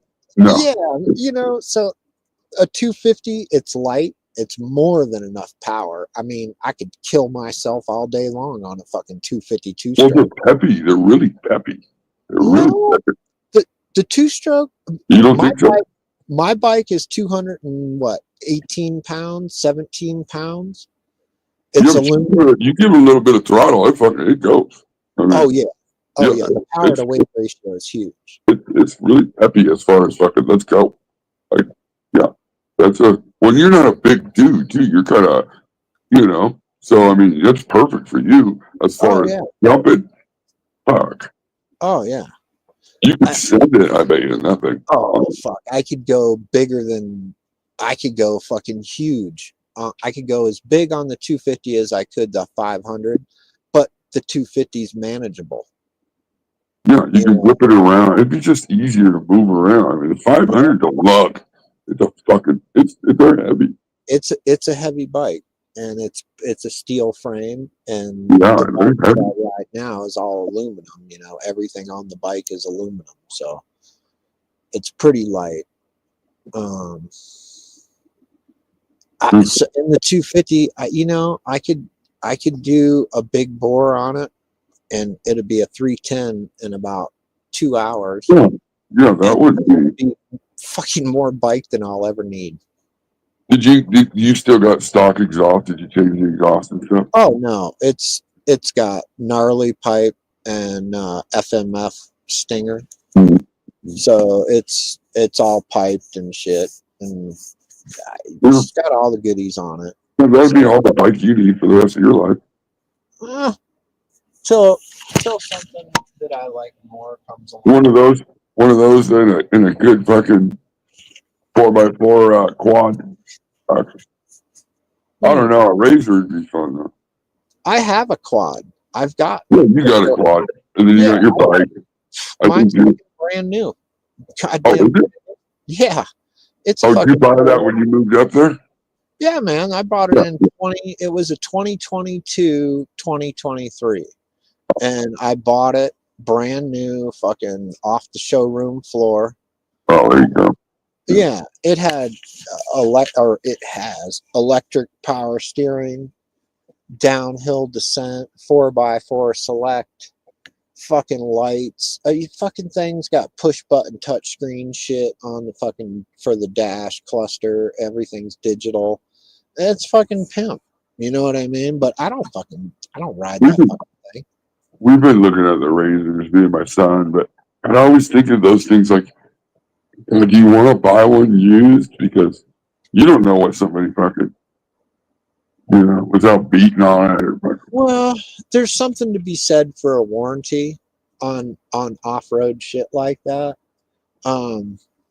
If there is a problem, I mean, you could be making a payment on something that you might not be able to afford to fix right away. You know what I'm saying? So I don't know, man. I like new shit. Now, dirt bikes, that's different. I could take that dirt bike apart and put it back together and rebuild the engine in like an afternoon. You know what I mean? Like everything. New tires, fucking sprocket, fucking hub bearings. I could fucking rebuild that bike in an afternoon. RZR, dude, you got to take the fucking machine apart to fix one little thing, and it's like a warranty is a good word. You can just pull up and fucking push that bitch off your trailer and fucking leave it in the parking lot and fix my shit, bitch. Right. Is pretty nice, Call me when it's done. Yeah, call me when it's fucking ready. And see, here's the thing people don't get about off-road shit and how it works. If you're an enthusiast and this is something that you're into, it's gonna break. Well, it's gonna break, but the philosophy in riding regular like that comes down to buy your shit brand new cash in the beginning. Like, you know what I'm saying? Like, get a personal loan. Don't finance it through the fucking company. Get a personal loan to buy the shit new. Okay. So you go out and you buy a brand new cash fucking money off the showroom floor, and they'll make you a deal if you walk in with cash. But buy that thing cash, right? And you'll have a warranty for 2 years. But what you do is you sell it the second year, brand fucking new still. And every 2 years you get a brand new one. And all you got to do is pitch a couple $1,000, you know, to get a brand new machine every 2 years. And that's how you keep up with the times. But if you buy a new one, finance it, you're not going to be done financing it for like 8-9 years. And then when you go to sell it, it ain't worth shit. You see what I'm saying? So you fucking can totally never sell it at that point, right? Because you'll lose your ass. Yeah. It's gonna end as soon as you drive it off the lot, but unless they're smart, like you just said. You never split a case on a dirt bike. That's because you've never split a case. Did you use a case splitter? You have to pull those apart because the bearings on the crank are pressed in and the case gets pressed together.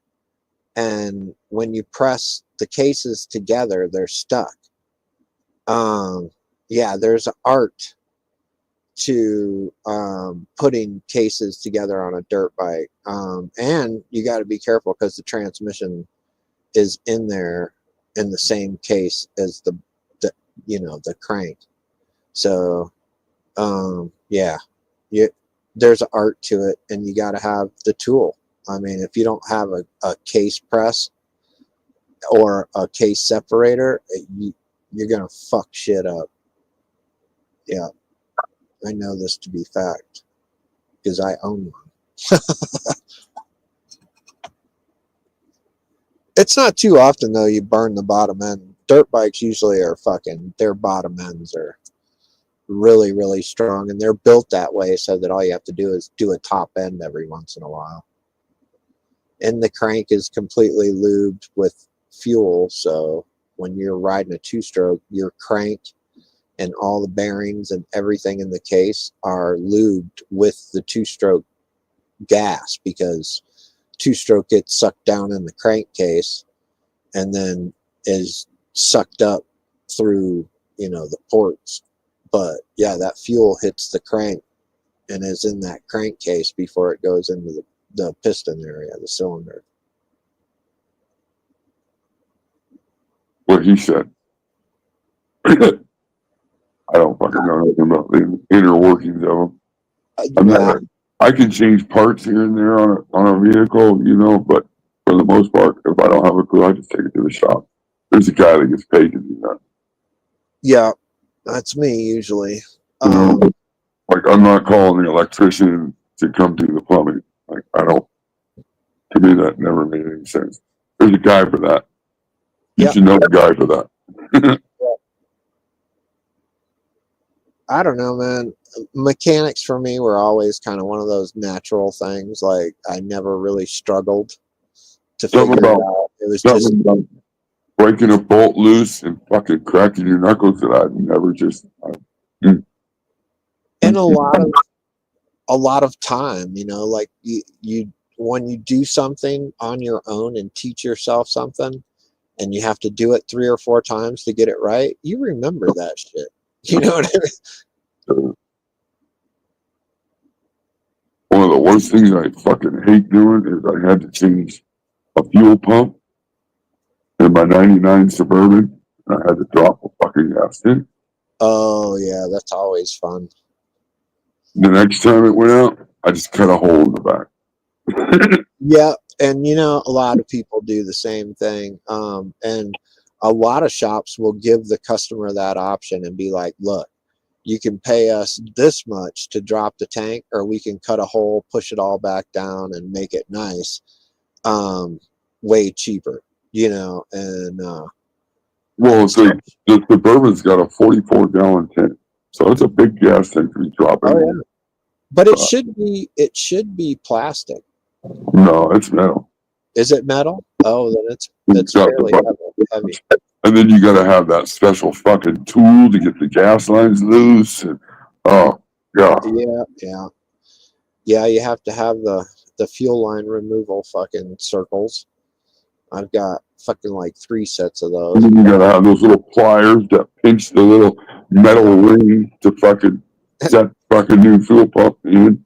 That's why I did it a couple times. I could do it. See, that's why mechanics get paid so much money, man. You know, people are like, oh, you know, fucking mechanics are a ripoff. They charge too much fucking money.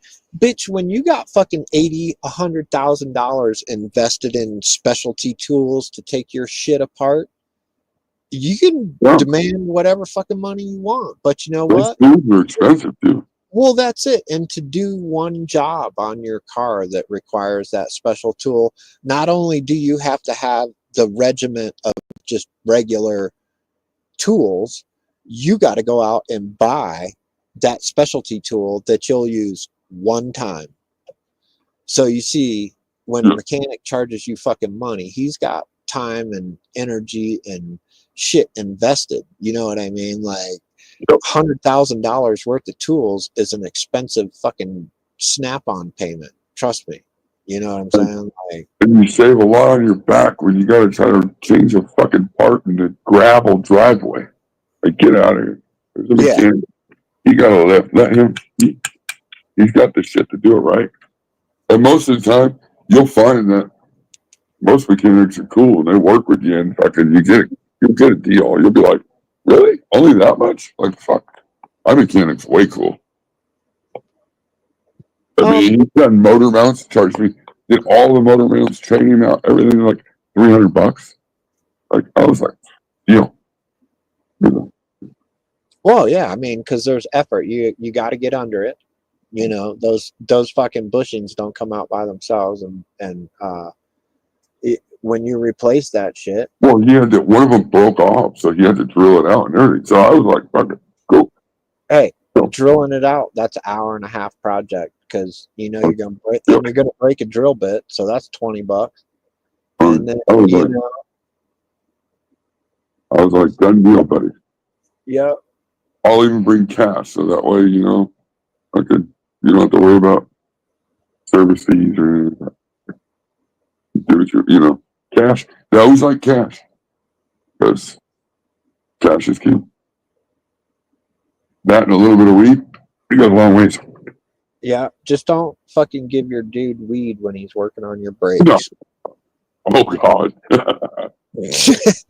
That's, you know, Chapo, you know I'm an easy guy. You know, I'm not into rules. I don't dig on rules. I think people should do whatever the fuck they want. But in my shop, you are not the only rule really that, well, there's 2 rules, but you're not allowed to get high before working on brakes or steering. That was at my other shop in Summit County for 27 years. But if you were working on brakes or steering, you couldn't get high at all. Period. Friends don't let friends work on their brakes and steering on weed. And then the other one was, don't spit on my floor or I'll beat your fucking ass 9 ways to Sunday. I don't know. There's something about spitting. I just think it's so fucking disrespectful. If you want to go spit outside, go spit outside. Just the fuck away from me when you're spitting. That shit just, I don't know. I had a shop full of buddies there fucking one day, and Ron the redneck, we call him Ron the redneck, but Ron fucking spit on my floor and he was chewing tobacco. Dude, this fucking big old fucking 250-pound redneck was gonna eat fucking concrete. And I threw his fucking ass out the shop. He's like, are you fucking kidding me? I go, fuck, dude, I'm getting ready to knock your fucking head off. And when you're down on the ground, I'm going to shit in your mouth. You know what I mean? Like, I mean, it's spit on my floor. I don't care if it's laundry or what. Shit, motherfucker. And he was standing next to the garbage can. Right. And I'm like, you motherfucker, boy. He fucking backed right down and left. I never saw Redneck Ron again. Yeah, I should have a little more respect than that. I don't fucking play that. Dude. It's the same though, like, if you're smoking, like, throwing, I don't know, there's something about throwing your cigarette butt on the ground. For me, I just, you see, like, fucking all these cigarette butts everywhere on the ground. It just looks not classy. Not very classy. It looks rough. And that shit takes forever to buy out great. But it's easy enough to just fucking put your cigarette out. Like, I don't give a shit. You're the one that chose to smoke. Put the cigarette out, put it in your pocket, throw it away later. Like, I don't know. Yeah, you see, I'm the guy that I'm a smoker, and I've done it.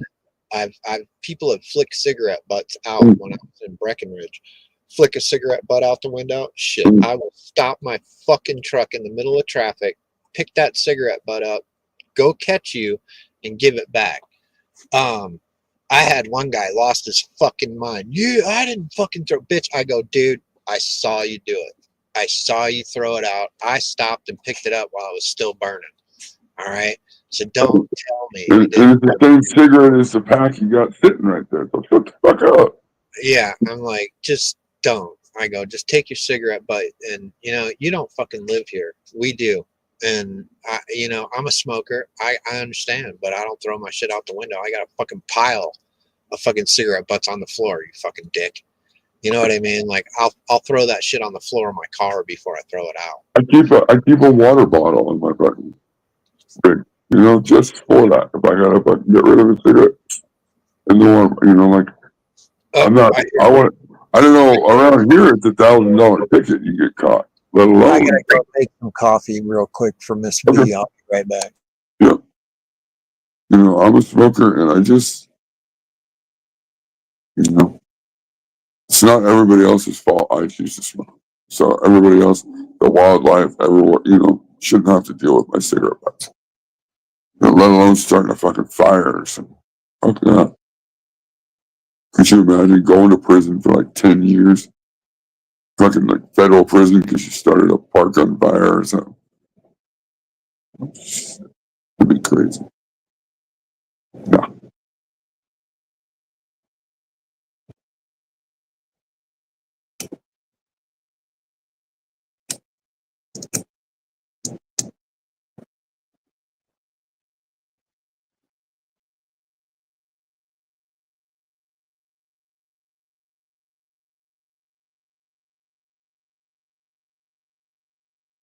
Oh yeah, no. Fuck.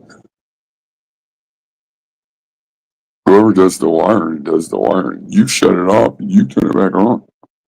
Because you're doing the work. Right?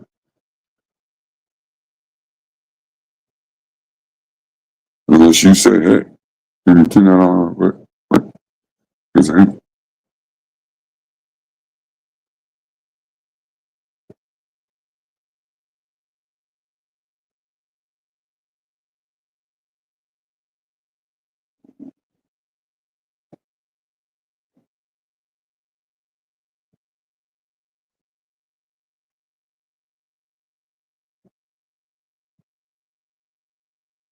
I know if I could, like a put out cigarette in your pocket, don't smell very good. It's gross. It's, but again, you're the one that chose to smoke. Somebody else shouldn't have to deal with your cigarette butt. Next time you go buy a garbage, throw it away. Wash your hands.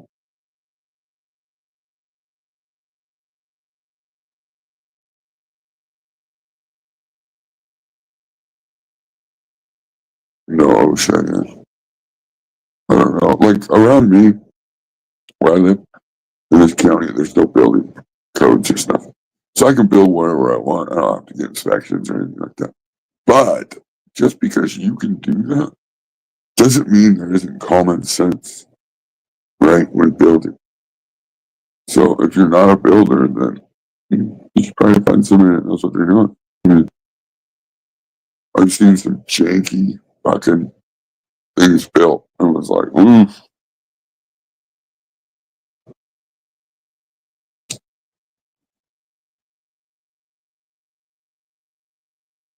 For the most part, there's certain things that there's a reason why it's a done by code that way. And I've done a lot of building when I lived in Washington State, and they had real strict fucking building codes. So I'm glad I learned that way, because that's just the way I'm going to build it. Anything now, like, because it just makes sense.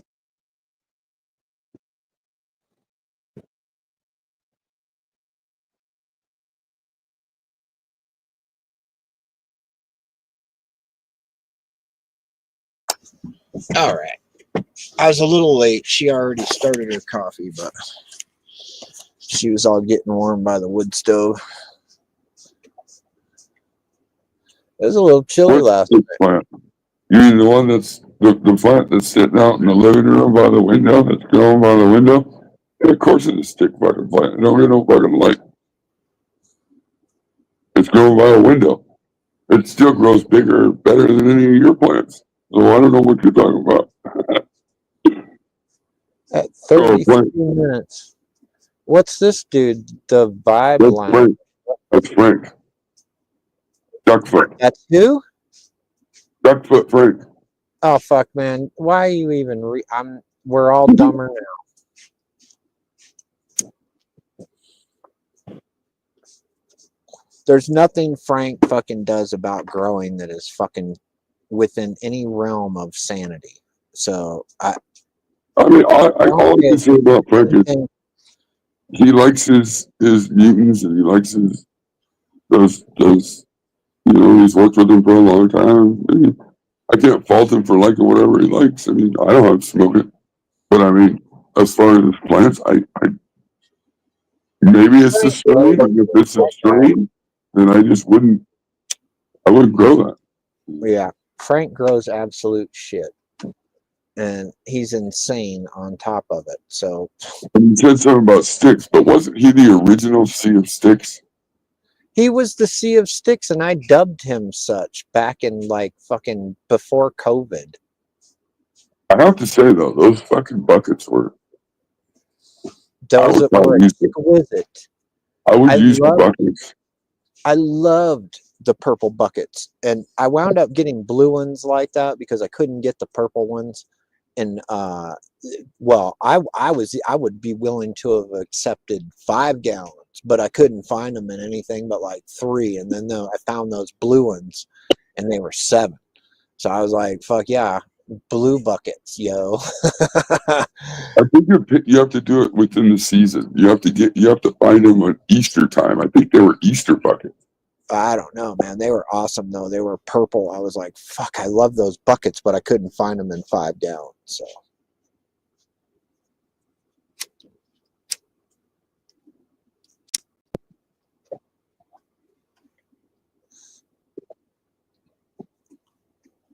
Yeah, he didn't say much, did he? I didn't figure he would. Frank don't like me. Frank's all right. He just, I don't think he has much to do, so he gets bored and he just talks. Like, whatever. See you, Bob.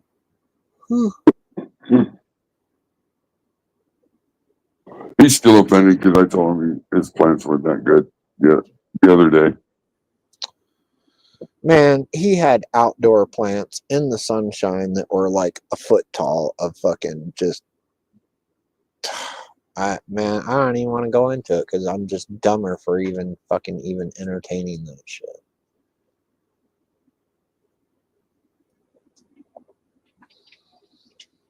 I mean, Levels grows better than fucking than Frank. You know what I mean? Like, seriously. Oh shit.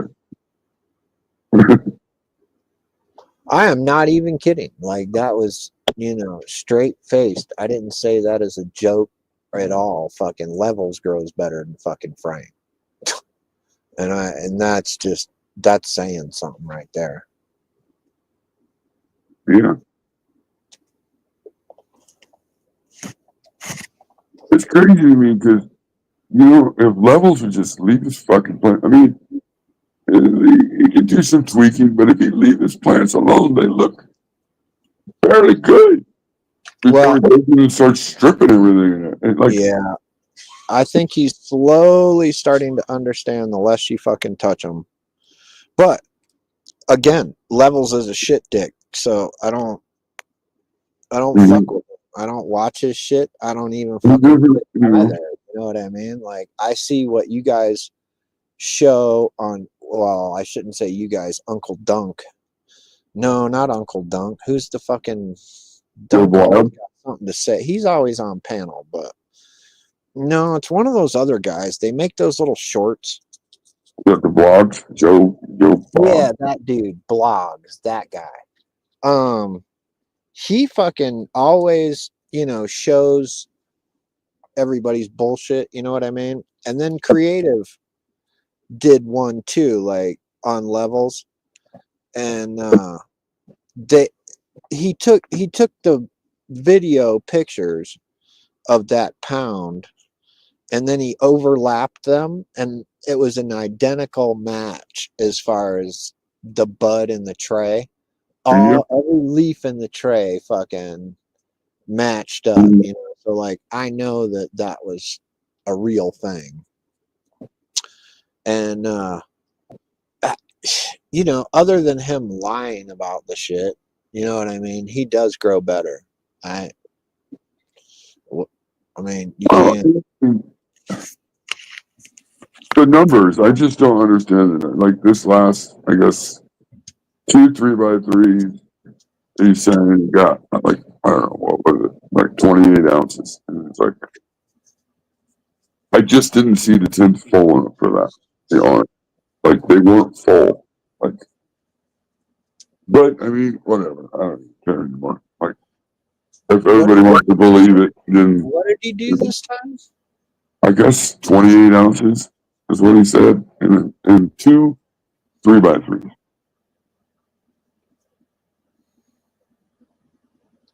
So what is that? 28 ounces and what? And two 3x3 tents, which is possible. So total of both 3x3 tents was 28 ounces. So that's not even 2 pounds. No. So that's fucking shit. He should have had 2 pounds in a 3x3. Pretty close. Pretty goddamn close. You know what I mean? 2 pounds. So he should have been up 4 pounds. Easy. And he got a pound, or not even. And he got a pound and a quarter, pound and a half. Fucking what? I just don't. I mean, it wasn't full enough. I don't know. I don't know. He's got to do something to. I mean, he's got to fill them tents up. In nurses. His house plan. Oh boy. Uh-oh, my coffee's gone. She started me a new cup. Yay. Yay. I'll be right back.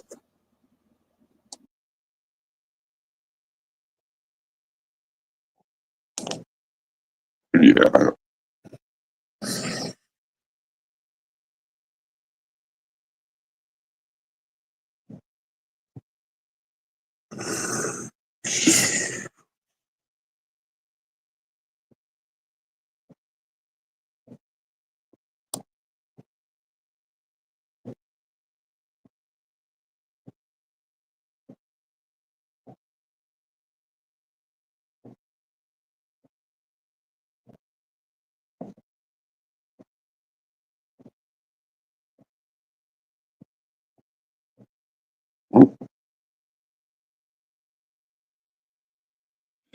I'm double dipping. Double dipping. No, you're welcome. Anytime you want. You're welcome. Just got the baby to sleep. He was snuggling, just wanted to be held, you know, for the last fucking like 30, 40 minutes. Almost put me to sleep just sitting in my chair. So I got I'd have probably fell asleep too. It is nice. I think he's been up since like 5 this morning. I've only been up since about 7. So, you know, he's ready for it. I'm not. But this is definitely a rest and recuperation weekend for me. I've been hitting it pretty hard at work lately, and My back has been in so much pain. It's been Sometimes you gotta make hay when the sun shines. That's what they say. That's what they say. I'm actually let's see. Wanted to say hi to everyone in chat. Yeah. Hello, everyone in chat. Which looks like it's mostly Super Bob. Yeah. Or was mostly Super Bob. We dropped down to 16 people. I don't know what happened. Somebody must have went live. That's fine. Maybe the conversation wasn't as interesting as people get into it's nice because every time I'm listening to you whenever you're live and you got people on, it's conversation meanders, plants, something plant adjacent, something personal, something about someone else, something about, I don't know, bikes or whatever, and then comes back to plants and then meanders. I'm sure as soon as I showed my fridge, everybody was like, oh, fuck, I'm out. Like, what the fuck? I mean, some of these shows out here are pretty serious, like, hey, it's just plants. And some of your lives are like, all right, it's just plants or just this thing I want to talk about or a thing I need to say or a thing I think someone needs to hear. But it's nice having like these easy ones where it's just like a couple of friends shooting the shit. That's what it's about. Like, I look at it sometimes as like, I don't go to the bar or nothing, but go to the bar, like social hour, you go to hang out, have a few drinks, conversate, whatever. It's like the lounge to me, like, like it's a place to hang out with your buddies, bullshit. Like, it doesn't always have to be about plants. I mean, I like to talk about plants, but it gets boring sometimes, like. Hey, what's up, Lorax? I see you there, buddy. Good to see you, man. I've been seeing Rax around a lot lately. Yeah, I like Lorax. He keeps it here. Funny guy too. Yeah, he's funny as shit. He's been around a while. Man, hey, I got some interesting stuff happening today. I mean, you guys are about as close to friends as I probably have anywhere. I couldn't find a group of people centralized as much as like the PKR, the Grow Boss Army, and whatnot. Whatever you want to call it, the crew. I don't think I could find a gang of people that centralized who I've shared such a long history with. Like I'm not friends with anybody from high school or college anymore. I don't work with anybody, so I don't have like work relationships, whatever. So this is pretty much the socialization that I get. So I don't mind opening up a little bit, and telling you guys that I know you're out talking to the goat. You're talking to the goats and the llamas and shit. I know who you're talking to. Yeah, the sheep. We have our conversations and shit. I got 3 cats that one of them is an outdoor cat that kind of comes and goes as he pleases, and another one's an indoor cat. You got good dude? Got his barnyard buddies. Yeah, that's right. Yeah. Actually, it's funny. Everything's so frozen here today, man, because we had like a kind of quick thaw, but we've had like constant like sleet and snow. And not just my driveway is like literally 2.5 inches of ice. In some areas, probably thicker than that, like downhill. Woo! But the barn is downhill from the driveway, and the barn, it's kind of been, unfortunately, it probably settled over the last 200 years, but it's kind of in a low spot, which sucks. It's got a big roof, which also sucks. I don't have great drainage for it. So when we have these conditions, shit gets icy like around the rim of the barn, like the places where you get in, like doors and portals and whatnot. Fucking my poor wife is struggling with it, trying to melt this ice because she can't get like any of the barn doors open. And it just so happens that we have like one little kind of secret way in between like the silos on the back of the barn. So she's been like, I think she had to go. It's a very narrow passage. It's the only way she'd get in. She had to break up a bale of hay into like basically flakes of hay and pass them out the door just to bring them out to the fucking animals in the pasture because it was too narrow to bring out like the whole fucking. But yeah, doors are frozen shut. Like there's, ice is, collected at the bottom where the door would slide left and right and where these other doors would open. And there's a man door and that opens outwards and that won't open because of like this ice is all stacked up. So I'm gonna have to get out there a little later with a pickaxe and just, fucking make a way. But yeah, it's treacherous out there, man. This is maybe the second year we've ever had that type of problem where it's like, fuck, we need an emergency entrance. So we have this little tiny porthole between the silos, and she's like, I'm watching her out the window bringing out, like, she had to take the bale apart into like 6-inch thick sections, 6 inches of flake, and pass it out, then pick it all up one at a time and walk it across the yard. I think she got a little sled. She's pulling a sled with fucking broken up hay bale just to feed the animals. It's an adventure, man. It really is. There's always something to talk about.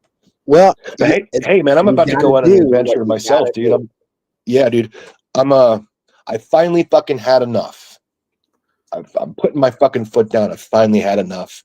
The increasing back pain, I think, is what's really pushed me over the edge, because this is like as worse as it's ever been in like the 10 years that I've been managing this like fucking L3, L4 degenerative disc stuff.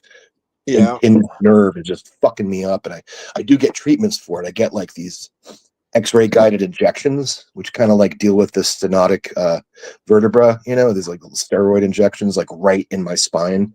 Ow. And they usually, scarier than painful. The painful part's the Novocaine, the first little lidocaine they put in, that burns like a motherfucker. But after that, you kind of don't feel it. It's like it's discomfort and pressure. But I do those every 3 months, and they last about 2 months. But insurance won't cover more than 4 of them a year, right? And they really, really help. They usually last, like I said, 7 or 8 weeks. This one wore off in like 4 weeks, dude. And it's like, oh my God. And it all came rushing back. It's like fucking painful. Anyway, I've had enough. You gonna retire? No. My wife is like, well, what if maybe you could sign up for disability? I'm like, fuck that. I'm not until I'm in a fucking wheelchair. No fucking way. Because like, what if I have like a better year after this? Like, it sucks. It's once you're in that shit. And I didn't even consider that even as an option in my life. But if I have to think about it, I think maybe, I'm 46, maybe when I'm 60 something, but not now. If I could go back to work. Yeah. I mean, I guess maybe I can get a surgery, but some of that stuff's 50-50 effectiveness. Some of it's like you can get a surgery and fucking be way worse off when you're done. Yeah. As a man that's broken his back 3 times, my life has been spent bashing myself off the ground or bouncing off the hood of a car. I could imagine. Yeah, I can only imagine off that. A fucking building, or landing in a big airbag, or countless ways that I've smashed my shit into the fucking earth. The only way that I've ever come back was to be stronger than when I went in. So like my back is fucked. I mean, they wanted to operate on it, put the fucking fusing bracketry in right, there, pins and fucking. And I was like, well, what's going to happen? They said, well, you can either hurt or get the surgery. And I'm like, well, what happens if I get the surgery? Can I still ride? And he laughed. He was like, oh, hell no. You'll be done. And I'm like, so wait, you're telling me I got to be old and broken and fucking shitbagged at, X amount of age, and or I could get the surgery and my back won't hurt, but I can't do shit anymore. I'm like, fuck that. I'd rather hurt. And the chiropractor told me to just always use the injured part of your back and keep working it out until it's strong. And so that's just what I've done. I've like just made my back stronger working out than it was when I got injured. So the next time it'll protect me, Well, I'm taking this as I have this. All right. So I'll just be frank. This is probably more than anybody wants to know. In the 9 years now that we've all known each other, basically 9 years since the beginning of Grow Boss going live, and some of us posted up there first. I think alone it's probably at least 8 years I've known you. Right? Like, I know because my wife was still pregnant with my first kid, and he just turned 9. When I started, when I first came around, I think I saw the Texas Roadshow videos. He hadn't even done a live yet. I just found his website anyway, But so, yeah, in those 8 years, dude, I've put on 90 pounds. Yeah. That's an effect too, man. When you have to think about like, okay, you're who you are, right? Now go throw a backpack and add 90 pounds of weight Yeah, in that's that right. backpack and go fucking walk around. That's what kind of stress you're putting on your body. You know what Yeah, I'm saying? so yeah, and I, because of the back issue, and of course that weight has exacerbated that. I'm not really in a, I work with my body. I'm no pussy, but I could not honestly make Hey, myself like get on an exercise cycle, just or because you running have would kill hair, me. Like yeah. look, John, just because you have hair on your chin does not make you a man. Okay? Right. Because Yeah. pussy grows hair too. I've never heard that. That's fucking hilarious. Hey guys, I did it though. I took the plunge. Today is my first dose of Ozempic. What's I know that? what that is. Like I haven't taken it yet because I'm kind of like, fuck. I just had sugar in my coffee. Like, What is Ozempic. Yeah. That shit fucking Nuggy's basically been taken for his pre-diabetic and the weight loss thing. Oh, I think it's somewhere akin to yeah. that. I think he's like Wegovy or one of those, So it's what's yeah, your goal? Do you have a goal weight? I mean, fuck yeah, I'd like to get back to my 195, dude. I'm 5'11", and I look more broad than I do tall because I'm not tall. It's not really tall. It's like above average, but it's not tall, Right. But I at 195, I was a size 33 waist. I'd like to Right. get back to something reasonably approaching that, like maybe a size 36 waist, because right now I'm wearing a fucking 40, and that I bought a 40 belt the other day, and I brought it home, put it on, couldn't even get into the first notch. I'm like, are they making the belts small? I felt like they're supposed to give you extra notch. Maybe so, man. Maybe my waist is even bigger than that. But yeah, dude, I've really plumped up, and I'll tell you that it's a two-pronged approach.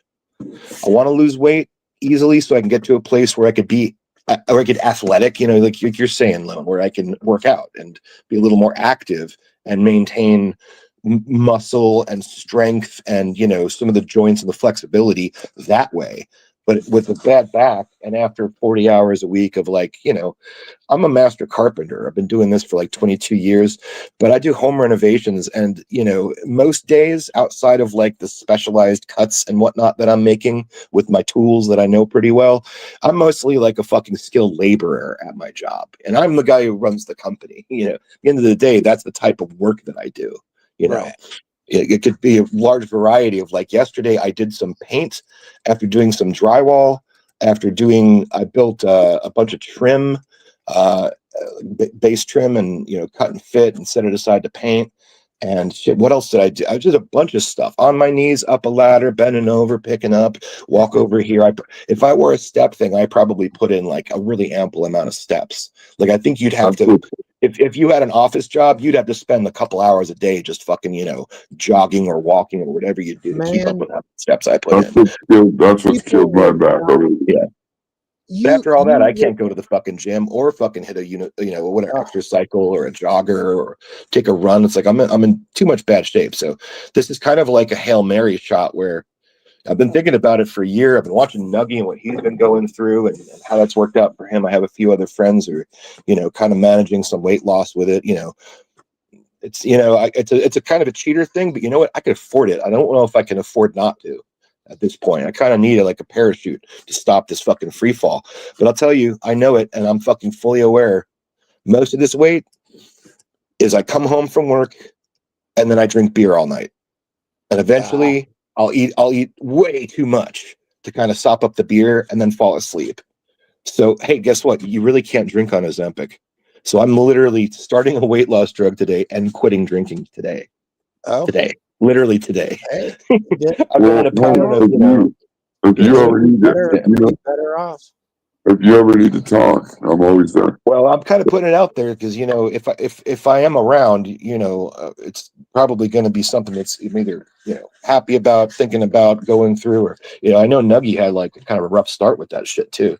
Like he's had it's you really have to, like, I was reading like websites and forums and directions and some of like the official site for Ozempic and some user groups and whatnot, kind of going through as much of like, all right, so you don't want to eat bananas, okay, all right, you don't want to be having like full milk dairy like at all, You definitely don't want to be drinking nothing explicitly sugar based. You're not going to want to eat anything. According to Nuggy, you're just like, you don't want to eat and eat.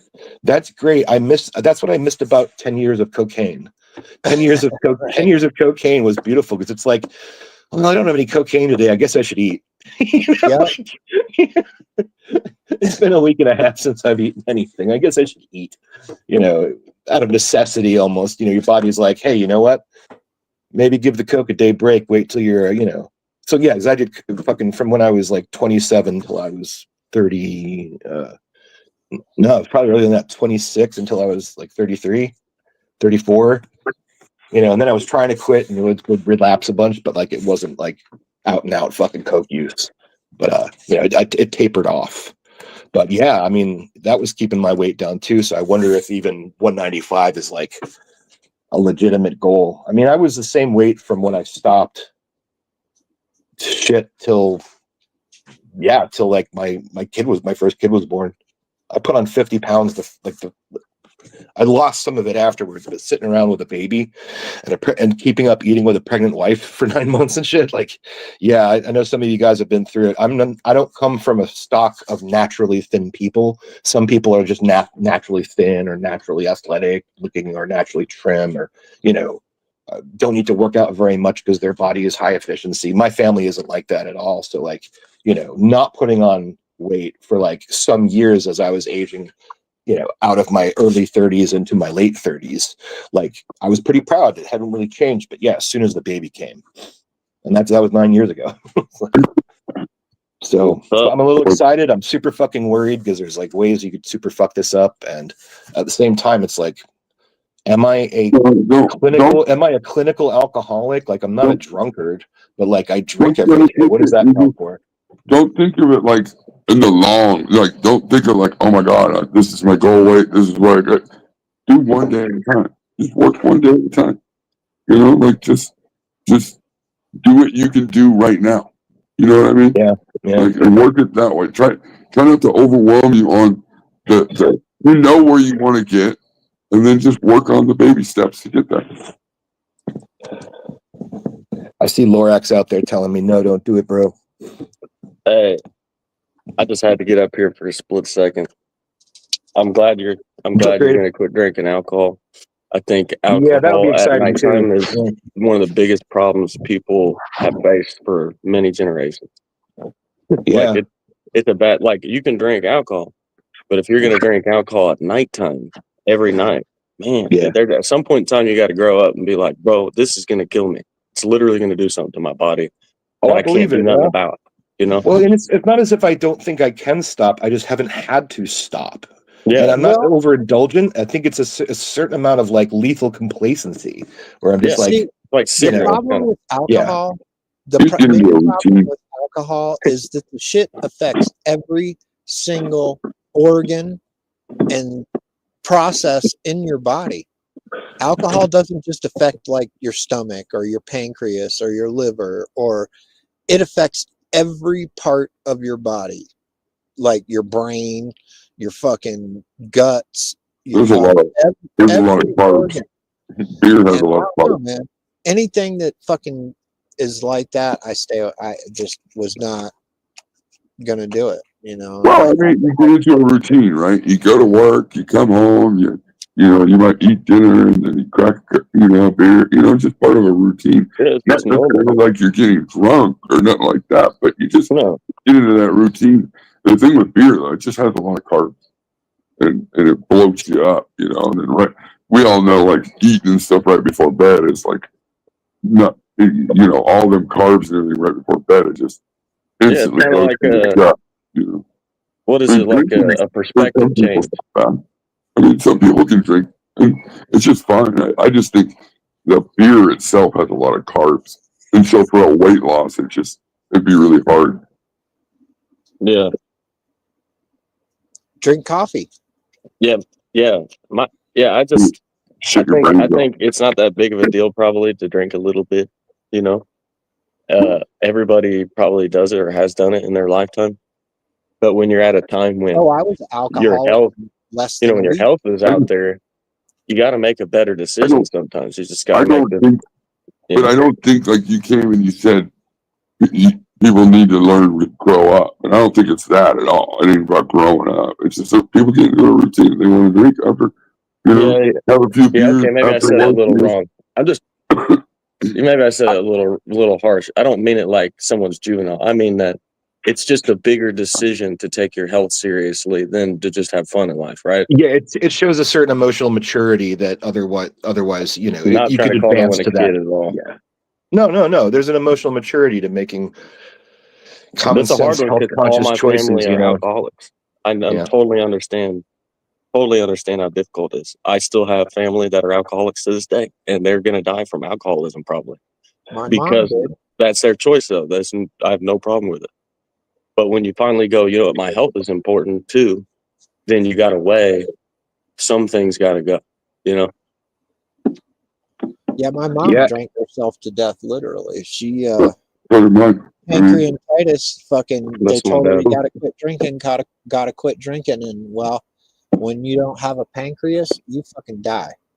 Yeah. And there's no fixing that. You know what I I just mean? think, That I thing think don't work. It don't work. I think what Creative was saying too is like as we get older, we already have shit going wrong because you know we're getting older. And, you know your health's not the best as you get older anyway, and so trying to do anything you can to save the time, you know, and to keep yourself healthy as possible. Because 100%. especially But I nowadays, like with the diet, I mean, cigarettes. food's expensive, and go look at Yeah. like foods that are healthier for you. I mean, they're fucking expensive. They don't want you to get healthy. So, good stuff. Hey, that Ozempic's going to be something else right there. That's going to be a hard one. I know you can do it, John. I know you can do it. I mean, it's not going to be a big thing. Thank you. I just think you need to take it in a smaller approach. You know, take the baby steps. You know where you want to get. Not just do the little baby steps to get there. Take it one day at a time. You know, if you do enjoy your evening little buzz, you know, I'll be honest. There was one time on probation. I don't drink. I haven't drank anything since I was 16, with the exception of a 6-month period that I was on probation for weed. And I couldn't smoke weed. So immediately I was an alcoholic. I was an alcoholic in fucking 7 days. I was drinking 2 St. Pauli girls and a fucking 7-Eleven Big Gulp cup on my way to work. At 7 o'clock in the morning. But oh well, dude, you guys know what my favorite is. If you're concerned, there you go, like that. If you're concerned with catching your buzz with all the calories, I mean, I don't like to drink fucking a 12-pack of beer. So when I was an alcoholic, I just did a couple shots here and there. You know, like that was the easy. And you're muted. But drinking. Oh yeah, dude, I love my scotch. No Dude. That's like, dude. you know, I could drink scotch every night instead of beer. I just it's a lot more expensive a habit. Yeah, maybe the key part here is the every night part. You know, well, yeah, because you're talking about moderation is what it sounds like, which is something again That's hard to attain. That's me right there. Moderation is the hardest thing to control. Well, some people enjoy the. I mean, I never enjoyed the taste of beer or anything. Some people enjoy it. You know, like I like weed so much I couldn't imagine doing it in moderate. Like if someone was like, "Bro, you got to go every other day," I would be like, "Do you understand how hard that's going to be for me to do? That'll be the hardest thing I could attempt right now." That's why it's hard for me to tell somebody like they shouldn't drink or they shouldn't do, you know, like because I smoke weed all the time. So like, hey, I can't sit there and. I mean, I know, dude. I mean, I quit coke. You know, I quit literally. I quit smoking coke. Like I quit smoking coke. It took me, like I said, 3 years after doing it pretty much straight ahead and only and all the time for 6 years. 6 years, an absolute fucking crackhead. It took 3 years of being, you know, kind of a crackhead in recovery. You know, but finally I did it. I haven't touched the shit since. I mean. Yeah, Coke's so hardcore though. It's been maybe like 12 years now, 13 years. That's awesome. So far, yeah, I don't even dabble. I don't fuck around at all. Like, No, I quit doing at this that. point, I can't even imagine myself doing it without maybe actually just exploding my heart. Like, you know, I'm not lying. Like, that's not a fear that keeps me from it. The fear of it is like, I know I'd be off to the races again, no matter how I tried to treat it. So I've been pretty much absolute teetotaler about that. And that's something as you get older too, right? You start to get so much more the casual. drugs start to hit you a little harder every time. It starts to get you get a little more psychotic every time you go in. The drugs. I know. I was actually crazier trying to stop, like the third year where I finally like stopped in recovery. I was crazier then than I was when I was full flight. It makes you nuts both ways.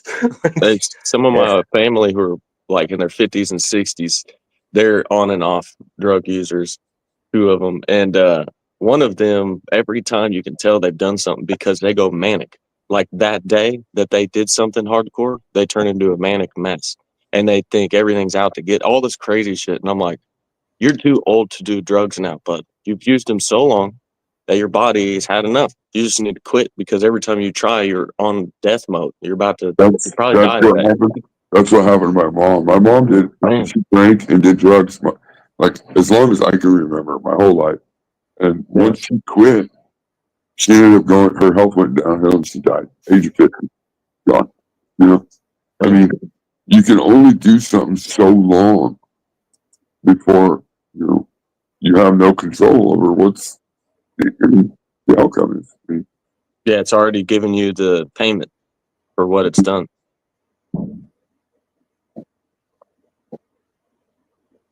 John, this is a good podcast this morning. It's positive.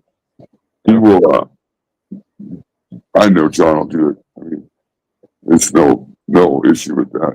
He's strong-willed. He's an intelligent enough guy to know what he needs to do to take the steps to get where he wants to be.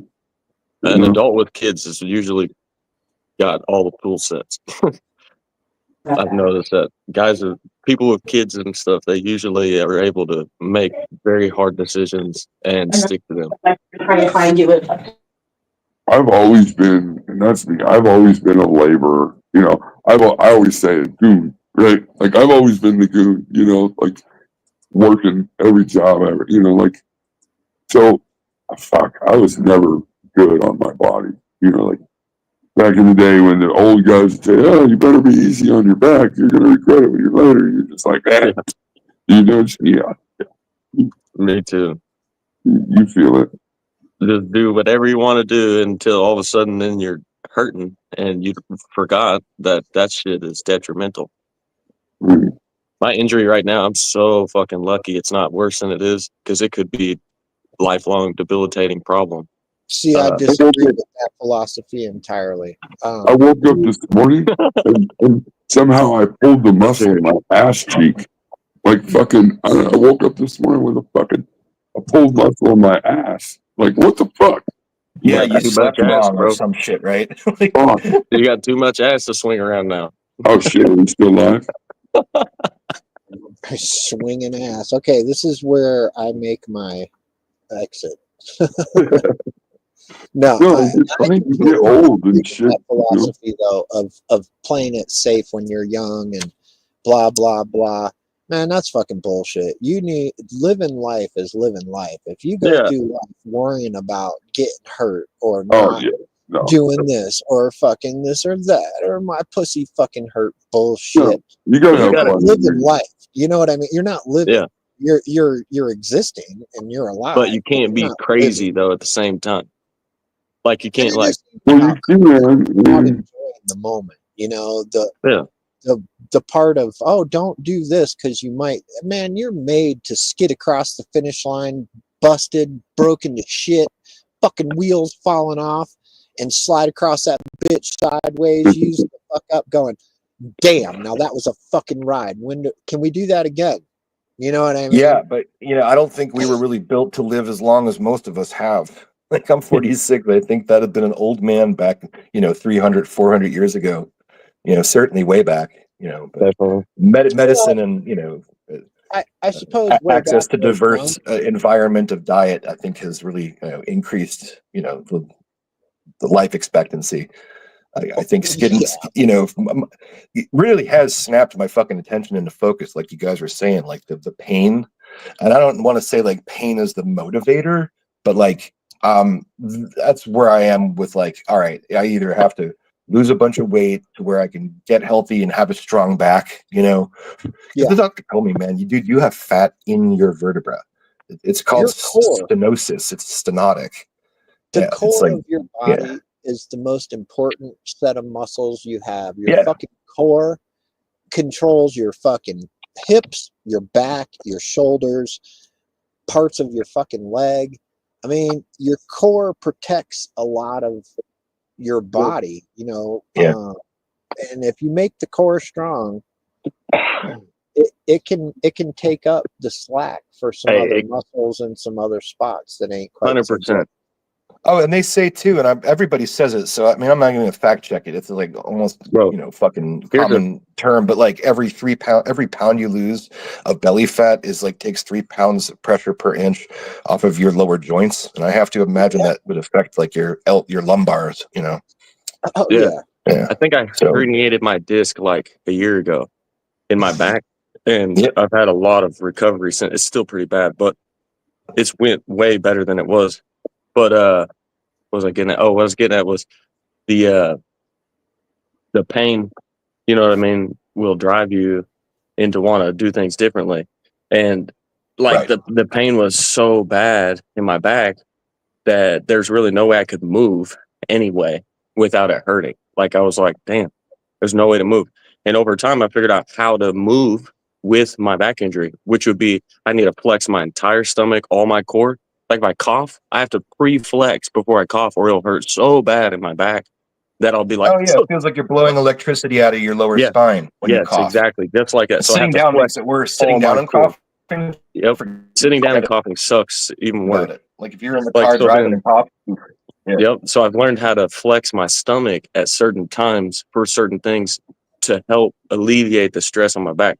And the better I've gotten at that, actually, the better I've been able to move around and move stuff and move, Yeah. Well, I'm definitely looking forward to the change. I mean, like I said, I was thinking about it. Dude, like I told you guys, I got this Ozempic.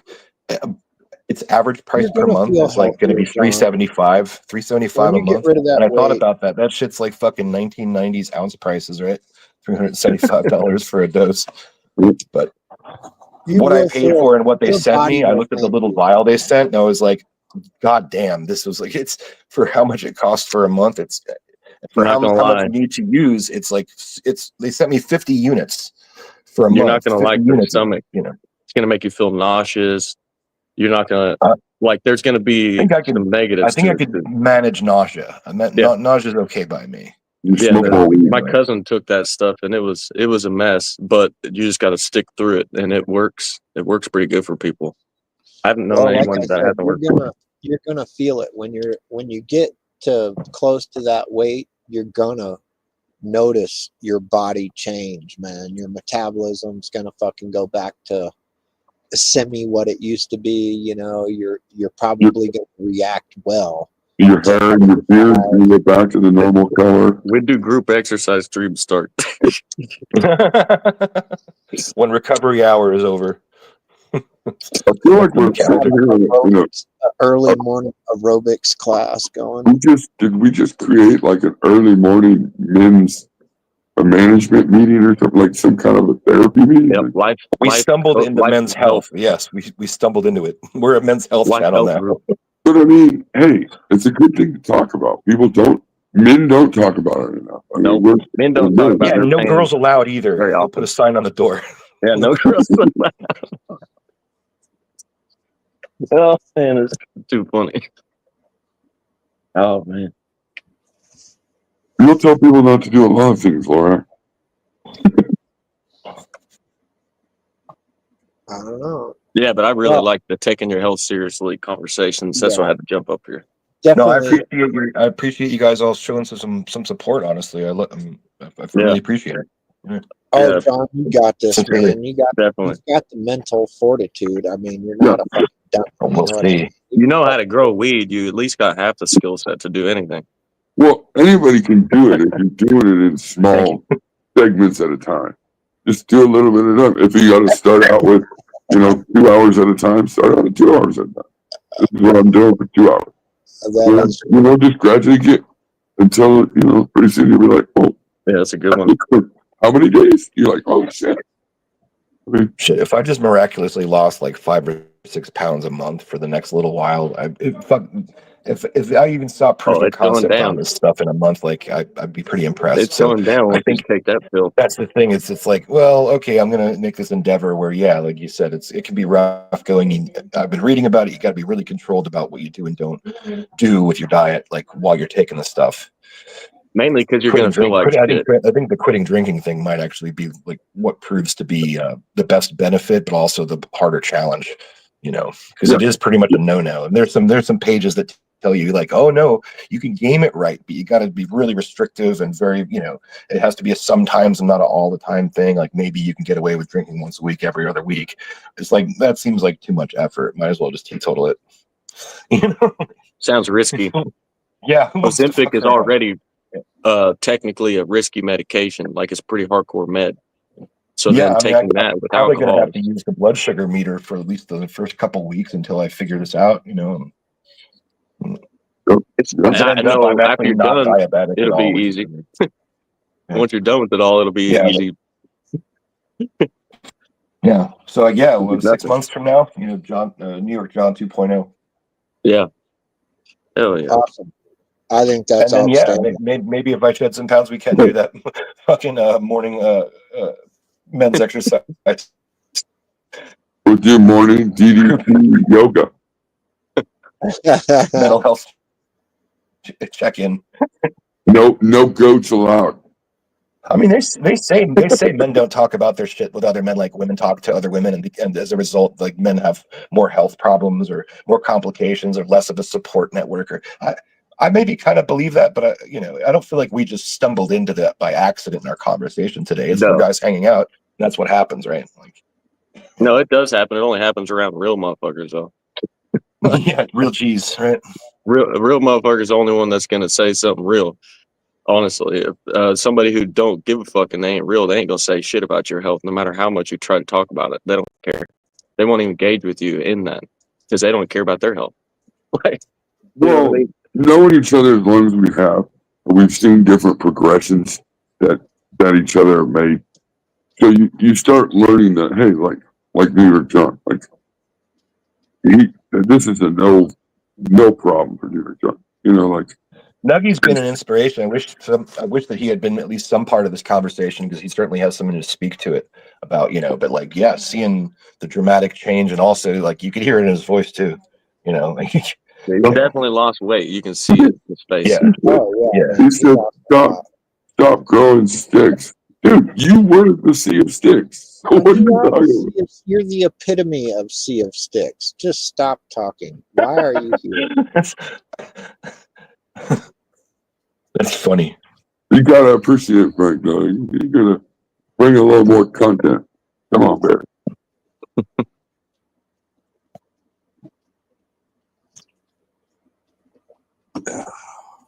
That guy makes me insane with his insanity. I mean, but everybody's got to be something, right? Like, everyone's completely and utterly insane. I mean, like delusionally insane is where I'm going with that, and it's not healthy. I mean, for fuck's sake. He said, "For fuck's sake."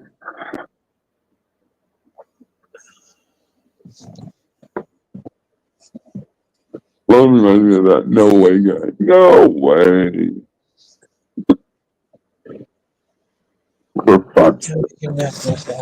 Lone reminds me of the cool guy that you always see in the group. He's smoking a cigarette. He's like 10, 20 feet away from the group, but his dirt bike's chilling.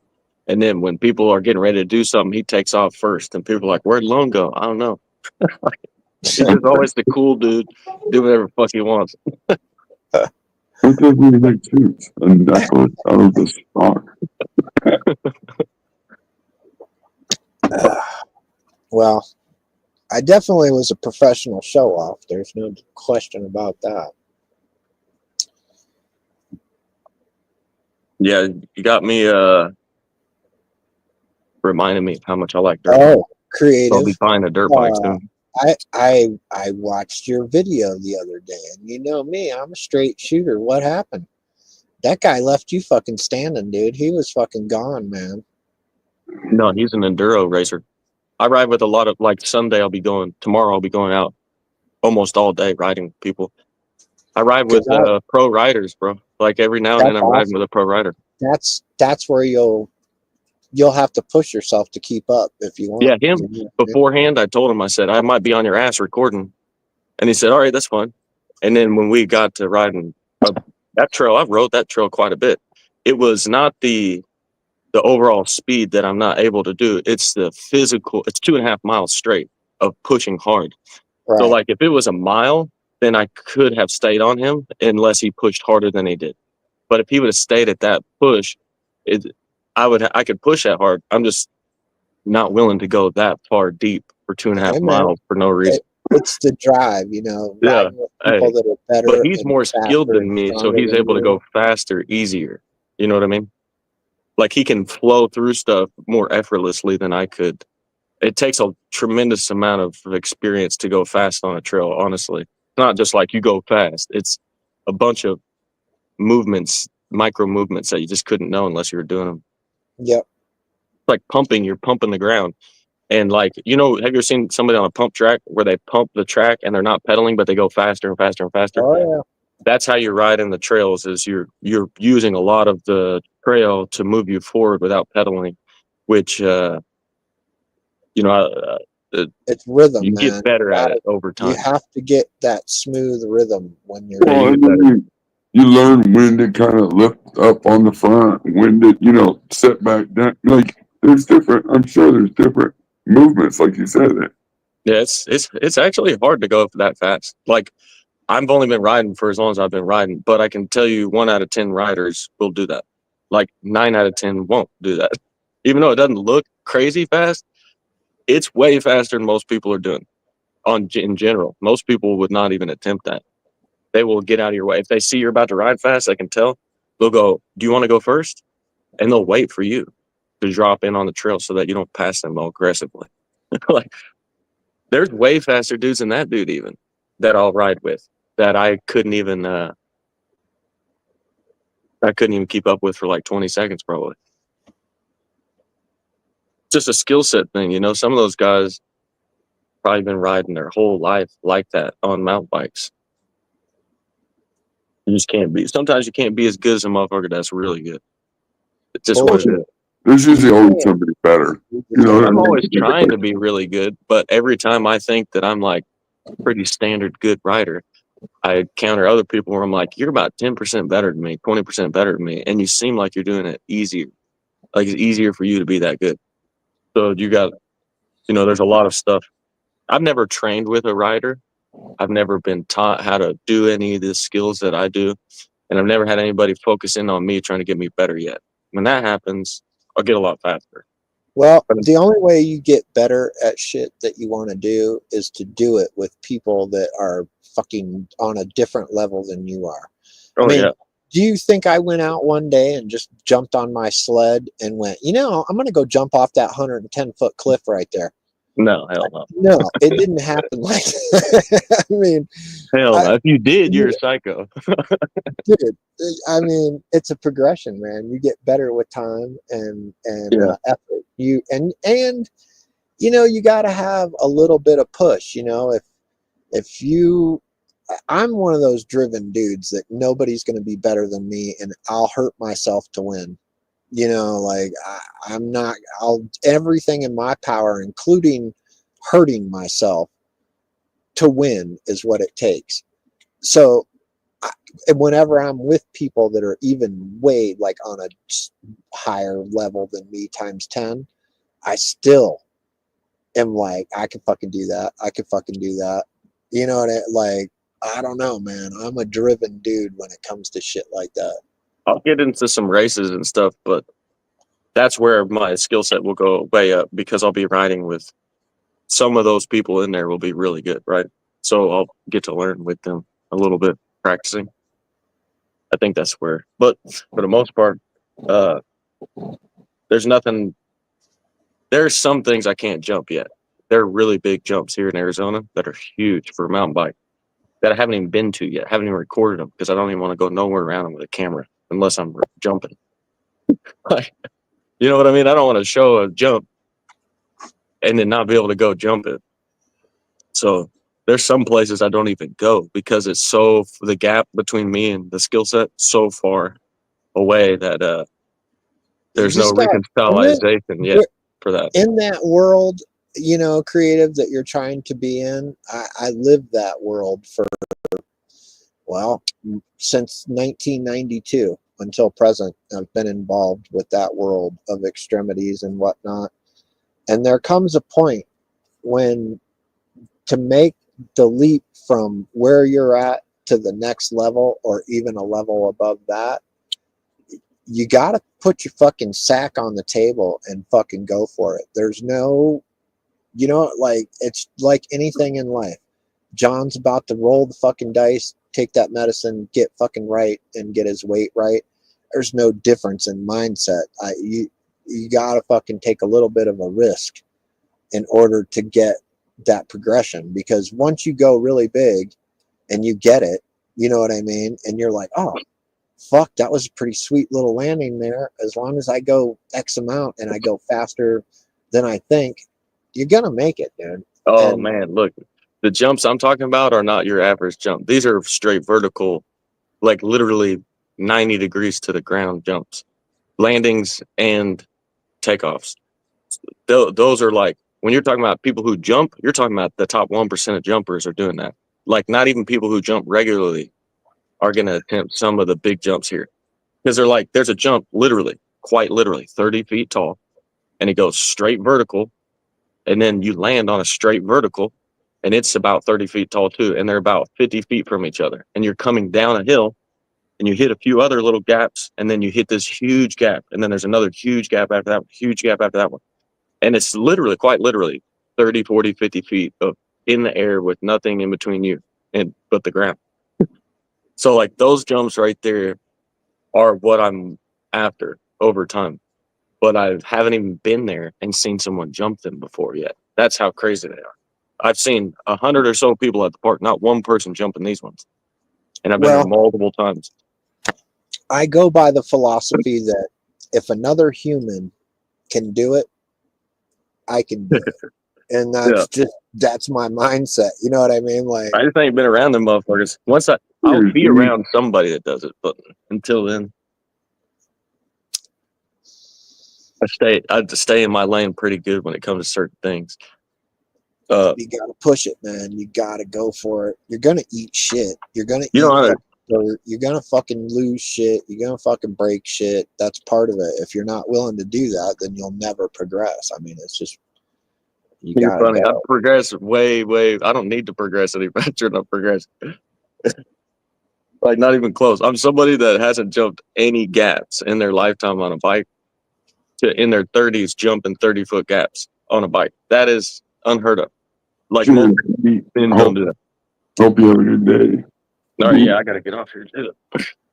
Yeah, you gotta get ready for your show. Yeah, I gotta get ready for my show, and then all this we'll be getting off.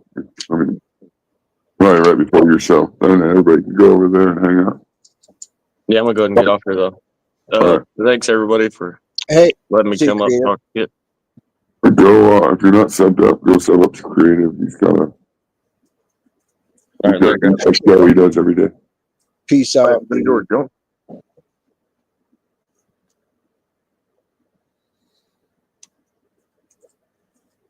Well, John, I hope you do well, man. I hope that your body reacts the way you want it to, and that the pounds come off like you want.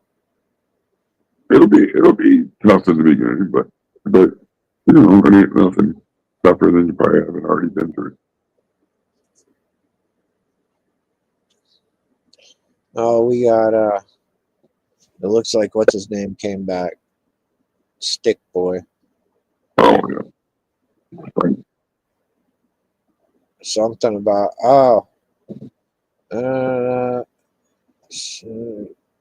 have you thought about signing? Your giant sticks for the OnlyFans. They do got some sexy legs. Who's got legs? Who the fuck are you talking about, dude? Because I know you ain't talking about Chapo, and John never has legs, and I certainly don't.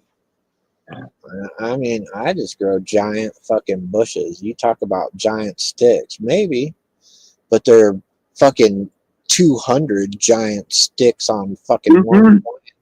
If there's anything that I got that might have legs on it, it's only because it's an older mom and it's getting ready to be tossed away. It'll never get flowered. Right. They don't make the cut. Oh, man. I love that shit, man. You're gonna get legs on a fucking mom, but you would never flower that indoors. Whatever, man. If that gets him through his fucking day and he's happy, considering his life and where he's at in his world, hey, man, if talking shit gets you through your day, buddy, I'd say everybody go over there and sub up to Frank. Sad. Wow. I say we do the whole no one left behind. Go over there and look at Frank's plants. Go over there and sub up. Yeah, Frank's got cute buckets. I don't know what he's growing in now. I haven't been there in a while. Maybe I pop in over there every once in a while because, you know, he does his show. What's up, Wow?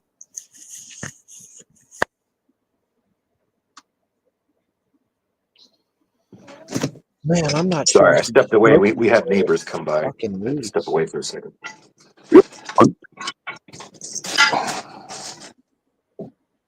Did the neighbors come over and help fucking pack some hay?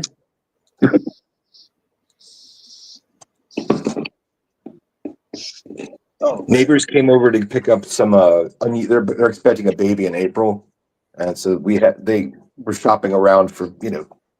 Hey, do you have this? Hey, do you have that? And it's like we actually happen to have a baby monitor thing, like a little sock thing that you put on them if you're real nervous when they're sleeping or some shit. It, like, you know, will beep off your, you know, it'll beep to an app or some sort of device if your baby's not doing good when it's sleeping. I don't know, but we never used it. We were joking about it. It was been sitting on the shelf that we put it before the baby came. We never actually used it. We had all basically forgotten that we even had it. Like, but yeah, so that's something good to them anyway. You know, it was unused because I don't think it was ever necessary. Like, I feel like it was a frivolous product to begin with, like little baby monitor sock. It's like the grow equipment that you really don't need. It's a controller for your baby. It's a baby monitor controller. Was it made by Asian Baby? Fuzzy Logic baby interface. What did the human race do for fucking 25,000 fucking years without all these new gadgets? Yeah, Inkbird sells one for $1,400. I figured isn't there a heating mat for babies? You just hook it on an Inkbird. That's right. It's fully automated baby. You don't even have to be in the room. Just the reptile set it up and let your baby go. Do you guys ever watch that show Alone? Alone? Yeah, I watched that. Never heard of it. I watched the new one. It was an Australian one. It's Alone, but they were in Tasmania. Oh shit! I haven't watched that one yet. Yeah, it's a new one. It's on Netflix. But it's a new season, and I watched it, and I still say I could fucking do that show. And where they were in Tasmania, dude, it didn't get fucking cold, man. None of them, except for the one lady, had a camp that had solid walls and fucking snow on or anything like that. It was. You can tell which ones are gonna make it. You definitely can. It would have been pretty easy to survive there. Nobody was fucking super cold. It didn't get freezing or anything. It's just that people got to get over that initial living out in that type of lifestyle. I mean, if you can't live that lifestyle, there's no way you're going to make it on that show. Yeah, and see, a lot of those contestants, I think, you know, they think that they can do that, and they go get all the skills, right? But they practice those skills in their backyard. You know what I mean? Where they can, okay, I made fire, time to go get a soda. We're You know, trying to go make some hot cocoa. right? And so, like, I think that it's a false sense of skill when you have to produce it in a real world scenario. You know, like when wood's wet, shit's wet, fucking ground's wet, you're fucking cold, your hands are fucking frozen, your knife is slipping in your hand, it's getting sketch. Yeah, I don't know, man. I'd say if you think you can live that lifestyle, challenge yourself. That's Do it. that. Go out to your power box and shut that main breaker off and live that way for a month. Or live that way as long as you can. And you'll see. You'll see. Even with your fancy house and your phone and shit like that, just live without power. Yeah, see how long you can do that. It's fucking tough, dude. It's a fucking tough get, man. The thought of not, I mean, you know how long it was when we lived off grid? I would go in a room and still try to turn on a light switch. Like, yeah. I mean, you can set it up on solar and do that, but it takes some time. I mean, if you ain't got the money to do that right away, you've got to work your way to that. And if you think you can do one of those shows, just try living without power. Go as long as you can. You're gonna come up with it. I mean, that's Most people will come up with a reason why they had to turn it back on. Oh, I could live that way, but I had to, my freezer, or you have to figure out alternative ways to live. Yeah, it's tough, man. Naked and Afraid, lit. I like the show. It's all right, man. But see, at no point in my entire history of the fucking earth would I be caught dead without fucking clothes and shoes. Not in some of those places that they're at. It's not a realistic scenario. At what point would you be naked and in the woods? Right. With nothing. Even if you had to take your clothes off because you fell in a river or something and start a fire and fucking dry your clothes off, you're going to put them back on. You're not going to just go without having clothes. Yeah. See, so it's not a realistic scenario, for me anyway. What's up, Smelly D? But alone, that's very reasonable. I mean, it's a scenario. I don't just, how often you'd be in fucking Tasmania. Well, probably not very often, but. A lot of it's going to be mental. Well, and everybody that does really well there, like I've seen lots of the show and I've watched, and 90% of the people that quit, it isn't because they can't do it. It's because they get all in their feelings and emotional and I'm buddy and blah. It's like I haven't been away from my kids one day in the whole time. You're a fucking man, got some shit to do. You better handle your business. Like you gotta look at that. If you're doing a show like that, you gotta look at that like you're on a job. That's a job right now. You're trying to make some money to support your family. Yep. And it's a get do or die thing, you know what I mean? Like you gotta do it, See, people just not that motivated. I watch a lot of the hippie people get on there and they're all fucking, oh yeah, I've lived, blah blah, and survived, hippie style, blah blah. And it's like they get out there and peace, love, and nature and realize that nature's a motherfucker. You better get savage. You know what I mean? Like. I don't know. Survivor was always a weird one for me because it's like you could do so fucking good and have people stab you in the back and be gone. It has nothing to do with the way you are, other than you better be able to connive and weasel your way around. Aren't these shows really just a sorry. Aren't Go these shows ahead. really just a replacement for the fact that we've kind of lost any establishment that even resembled like the Boy Scouts? You know, like that's, Well, not everyone has been enlisted in the How about army in our just take generation. care of Stuff yourself? like that, You know, and if you think about it, John, it wasn't that long ago that, I mean, in the scale of time and history, let's face it, 150 years ago isn't that long ago, you know, and No, 150 not at all. years ago, cowboys were riding across this country with a fucking saddle, a pistol, and, you know, some rope, and managed to fucking live, you know. So it's just how you're brought up. You know what I mean? If you're brought up in a concrete jungle where you can go to the fucking bodega fucking twice a day with a stone's throw, you know, you don't, surviving isn't a thing, you know, like, I don't, I think you're a product of your environment on this planet for sure. Yeah, agreed. Definitely. he sent a bottle of whiskey and a fucking bag of jerky. Let's That's go. right, Smelly D. That's how they did it, man. They got on their fucking horse and they fucking rode across this fucking country on a horse with no bucket. I gotta get with you, Smelly D. You made that little jig thing for Nuggy. I got an idea for. Why are there all those skeletons? What's up, homegrown? How you doing, buddy? Those are just sleeping phones.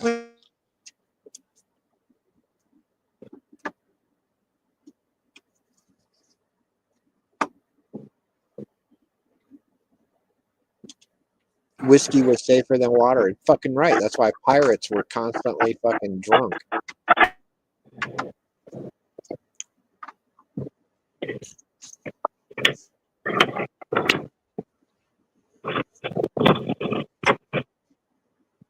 What's up, homegrown?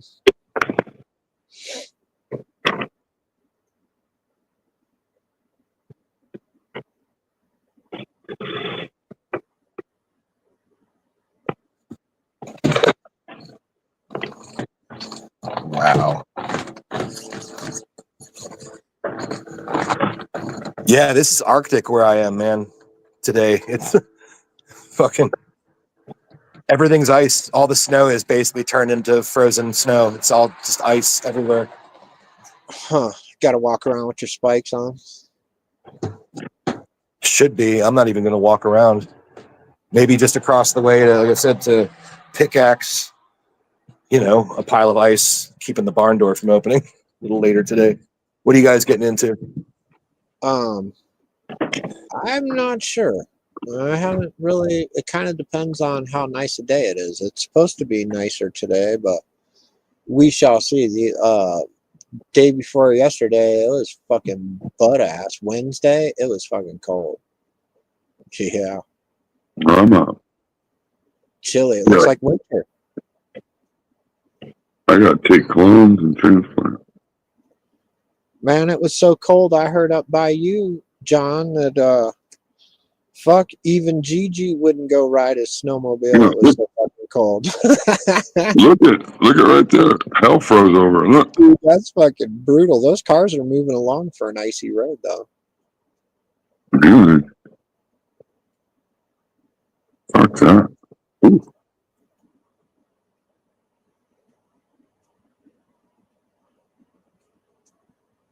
No day.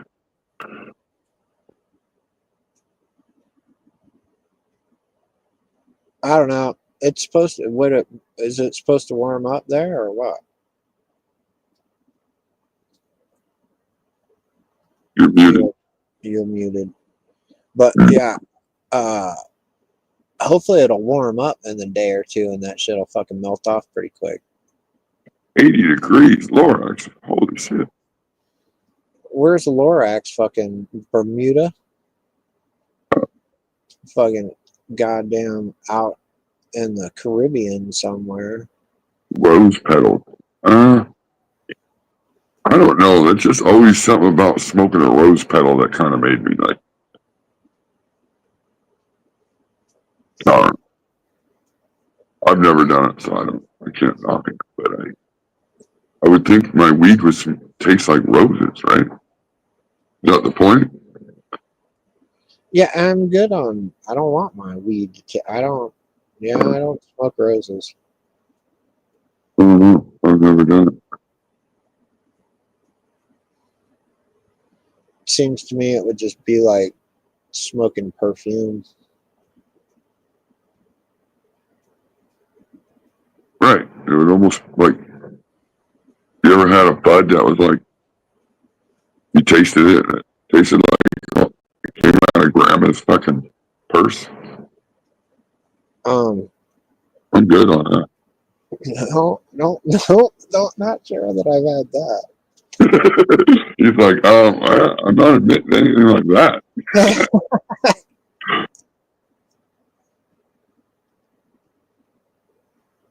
Is the rose petal dried out? Like, I don't know. I've never even seen one in real life. I like the old fucking these ADHD turned me on to the Eternals. So it's winter here. Oh, okay, so maybe Lorax is down. He's one of those fucking Aussie cucks. They live upside down and shit. He says the balls. Oh yeah, you must see. Well, down in Australia it would be summertime there, so it would be fucking really. New Zealand or something, right? Yeah, somewhere down there. But south of the equator, it's fucking summertime. Yeah, down there on the upside down part of the world. Fucking weirdos and shit live down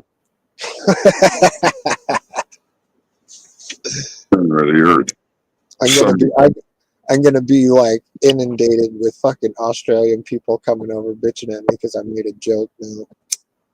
Oh no, it'll be my channel to get attacked, right? School of Crappie had that guy up there said, fuck the Aussie cucks. Yeah, he was fucking. What do you mean, Aussie cucks? Fucking. I don't know. I think most of the Aussie guys are okay. Mm-hmm. I lived with the guy for a while. He was a roommate. Richard Smiles. His brother was Noah Smiles, professional surfer. But yeah, at Mount Hood, Jeannie and I, yeah, we rented a fucking part of his house. Okay, yeah. But he was cool, man. He had weird shit in his refrigerator though. Yeah, I bet. They eat goofy stuff, man. Probably a little different, but probably all right, dude. I don't think so. If you've never had Vegemite, oh fuck that. Get you a little bit of that and tell me how yummy that shit. He fucking tricked me. Oh, this stuff's great, man. Like, get the fuck out of here. What is that? Oh, it's Vegemite. I'm like, Vegemite? Like, what the fuck is a Vegemite? I go, and he put it on a piece of bread and go, here, man, it's fucking great, dude. I was yakking. I was like, ugh. Ugh. That's a dirty trick. Yeah, Australians eat weird shit, man. Toilets flush the wrong way. I know, it's just craziness down there, right? Wasn't Australia used in the beginning? How Australia came to be was all the lunatics and criminals were sent there from like England and Britain and shit. I thought that's how it was. Yeah, so Australia is all a bunch of fucking lunatics anyway. You know what I mean? So it would serve to reason. Prisoners, there you go, yeah. Just fuck with Australia Day, right? Oh no, though. Australia's actually kind of cool. I mean, they got a lot of neat shit down there. Absolutely. I'd love to visit Australia. I'd like to go there and do some opal mining. I would love to do like a Australian outback walkabout, maybe. You know, and do something way out, you know, like, because it's pretty crazy out there, I guess, you know. Don't take In your the baby. bush. In the fucking bush. Don't take your baby. Yeah. A dingo ate your baby. I'm sure Australians just love it when they get Americans say that. Right.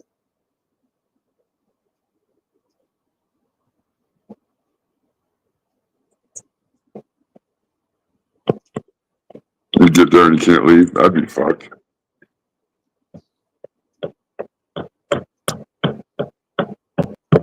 Down under, mate. It's all Desmond's fault, mate. What the fuck you got going here, man? Yeah, What let's is take a this look. castle of craziness? Wait, what is? Oh, it's her dollhouse action. That's Lego fucking city right there. Wow. Yeah. A freaking sorry. Shoot. Hogwarts, in fact. Look at this. Good Yeah, job. that's awesome. I knew a kid when I was growing up. He had a whole room up in the attic. It was nothing but Legos, and he had like all this different things set up. It was cool. Oh, Lorax lives in Phoenix or Florida. Huh. Yeah, I'm not surprised it's 80 degrees in Florida or in Phoenix. Phoenix. Yeah, I can believe that. I can totally believe that.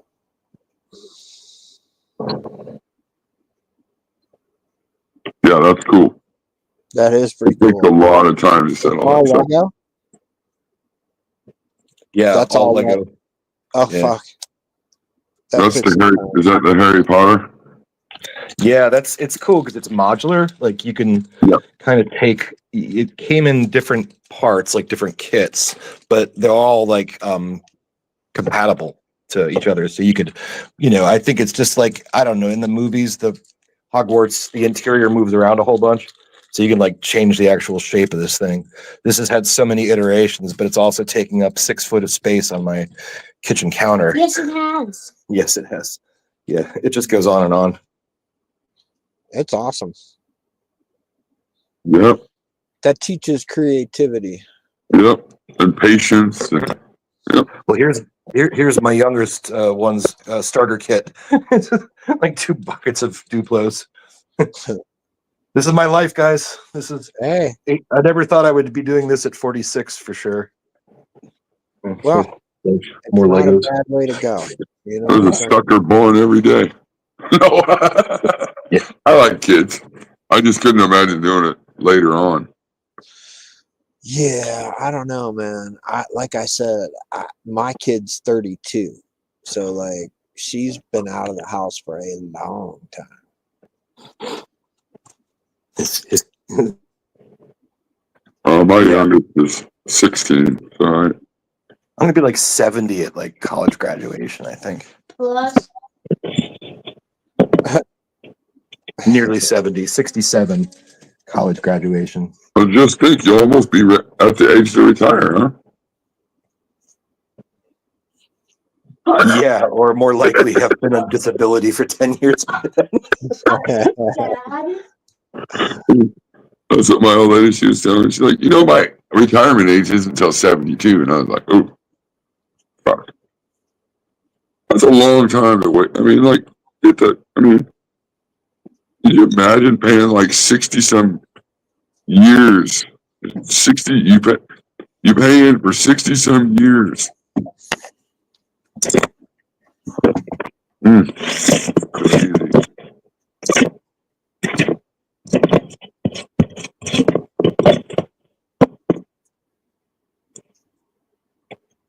Yeah, I don't know, man. Retiring, I tried that. It didn't work. You just do shit on your own, like you end up working more, really. I've got my own Find more business. I don't even know shit. what retirement looks like. I can't even visualize what that would be. You got to pick up employees or something and just run a business or hire. Yeah, I don't think It's always been that. just me and another dude sometimes, but mostly just me, so. I think it's What does just that a even look like? title. You just have the title of retired, but you're not really retired. Yeah, I should have been more conscious when I was younger about savings. for sure.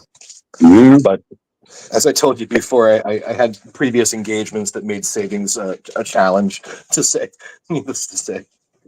I try to encourage everyone, like when you're young, instead of fucking buying a bunch of bullshit, see, if you take your time and you wait, a little bit extra, and instead of buying like a big fancy car or something like that, take that money and go buy a fucking couple acres. And then the next time you got a few bucks, buy another couple acres. And the more property and the more assets that you own, it might be, and you're young. Who gives a fuck if you're broke? You know what I mean? You own shit. You know what I'm saying? And then when you're 40, that shit is worth fucking big money. You see what I'm saying? But no, kids don't think ahead. And that's what I'm saying. If you invest your money when you're young into shit that's viable, dude, you could be worth a lot of money later.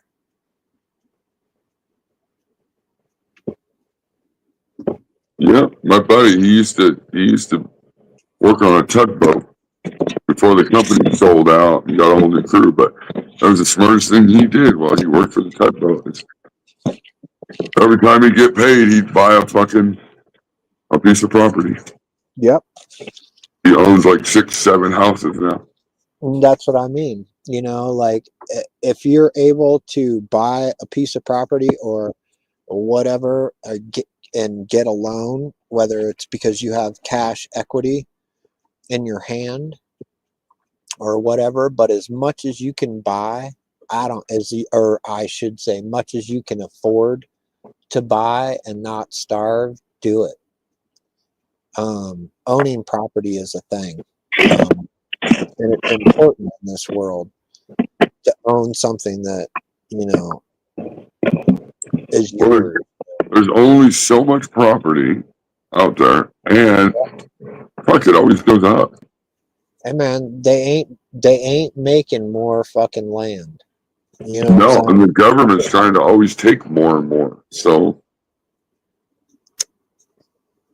that or people are buying up these big chunks and subdividing them up. So you want a piece of property, you got to get it now. Well, and the other thing is, you buy that shit and you think about it and you're like, fuck, man, I'm broke. I ain't gonna have any money and blah, blah. And yeah, you might be a little fucking cash poor for a little while till you fucking either A, own the property, or B, have it pretty close to paid off. In which case, then you're able to borrow the full amount against, and then you're 100 large, 100K in, like fucking in your hand. But see, people don't think like that. It's always instant gratification. And I don't know, like the whole scene with, and I don't like fucking dropping names and shit, but the whole scene where somebody got a bunch of money from their tax shit and they're talking about going and buying fucking wheels and tires and shit for a shit box truck when they need another place to live. You know what I mean? Like, the world is crazy as fuck, man. People don't think right sometimes. Yeah, I agree with you. Instant gratification. People want to feel good right now. They don't care about waiting. I don't know. I'm the first one to, be frivolous. You know what I mean? Like Miss Villain keeps me in check. See, I'm that guy that I spend as much money as I got until I need more, and then I go make more money. You know what I mean? Like that's how I buy what the fuck I want, and if I have to work later to make that up, fine. Do you know what I mean? But I get what I fucking want. And but there is the time where, hey man, like you want shit, right? You want nice shit. You want to fucking have cool stuff. You gotta fucking work. It's as fucking simple as that. I mean, this world, nothing is free, man. You don't get shit for free this time around. Nope.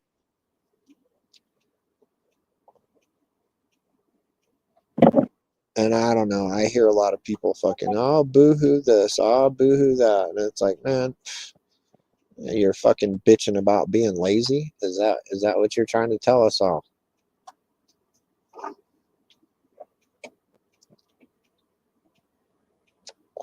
Like, there's only ever been a single parent besides you. The world is full of single parents. You know what I'm saying? Like, you just got to knuckle down.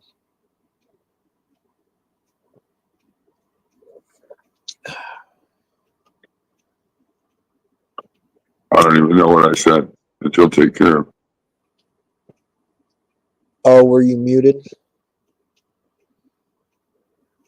I don't know. You said tell Chop I could take care of that. I'm highly motivated by money and weed and money.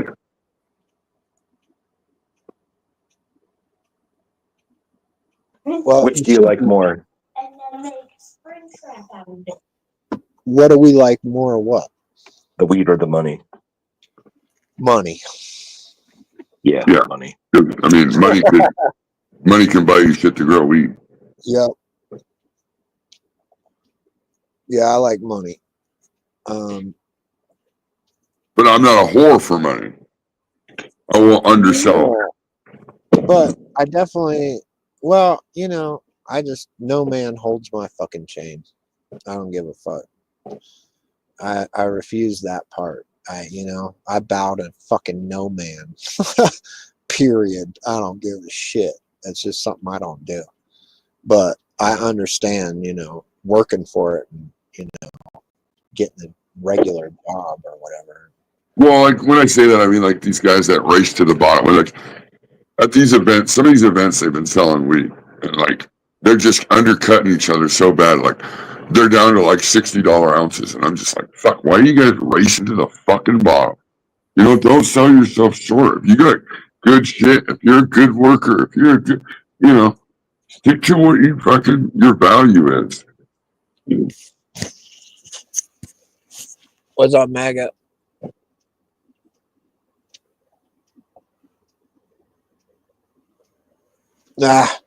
It's like just like trying to teach somebody to grow weed. People are lazy. They fucking do what they want, and then they suffer their own consequence and bitch. It's a fucking cycle, and I witness it regularly. See, nobody has any mental fortitude to fucking put their fist down and be like, today I'm gonna fucking make some fucking money and get my shit show together. It just never happens. It's too easy to quit.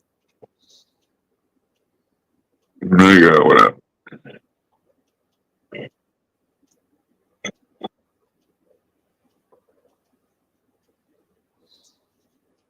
You got squatters on your land, Laura, or Crop?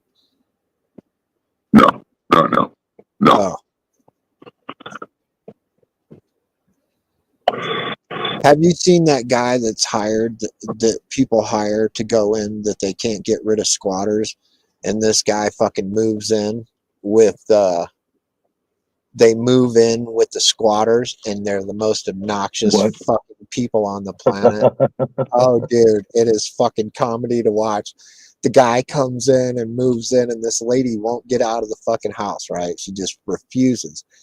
And the house isn't overly dirty. There's just nothing in it, and she just goes there to sleep at night and refuses to leave, And so she's a squatter, and they can't get rid of her. So they hire this fucking dude that's like 26 years old, scruffy as fuck, just the most obnoxious, unkept, no etiquette motherfucker you ever met in your life, dude. And he runs around in his fucking underwear and shit. It's fucking great, man. Banging on pots, fucking banging on the walls, 3 o'clock in the morning, you know what I mean? Playing a trumpet and shit. Dude, it's fucking, people lose that. They move out. He gets That's a creative solution to a problem. Do you see that one, Uncle? Yeah, man, that was fucking great. That guy came in and, dude, he just tortured these people, man, until they left. That was fucking great. And rightfully so. If you're fucking squatting and getting rent free, look, you ain't getting free. Somebody's paying for that shit. And if you're fucking relying off the sack of somebody else, you're just a piece of shit. I don't give a fuck. Somebody else's fucking money. And the one that I hate the worst, oh, they're fucking rich, blah, blah, blah. They can fucking fuck them. And Oh it's yeah, like, that's the dude, most backwards logic too. Right. absolutely. And you know what? Not one of those motherfuckers, including everybody sitting on this panel in chat and on YouTube, has ever in the history of the fucking earth asked a poor man for a fucking job. Ever. Yeah. Yep. So quit knocking fucking rich people, because they're the ones that fucking provide lots of people with work. You were just too stupid and slow to figure it out when you were younger. You sat around and got high on the fucking couch instead of fucking being a businessman. Simply, Yeah, it's a system. You got to pay to play, but you know, you kind of you know, we're conditioned enough, you know, societally, we're domesticated enough that we could all live by some basic, you know, agreements. I mean, maybe it's not Nirvana, it's not fucking Garden of Eden, you know, like this might be the 9th level of hell for all we know, you know, but like it is pay to play. You know, you can't.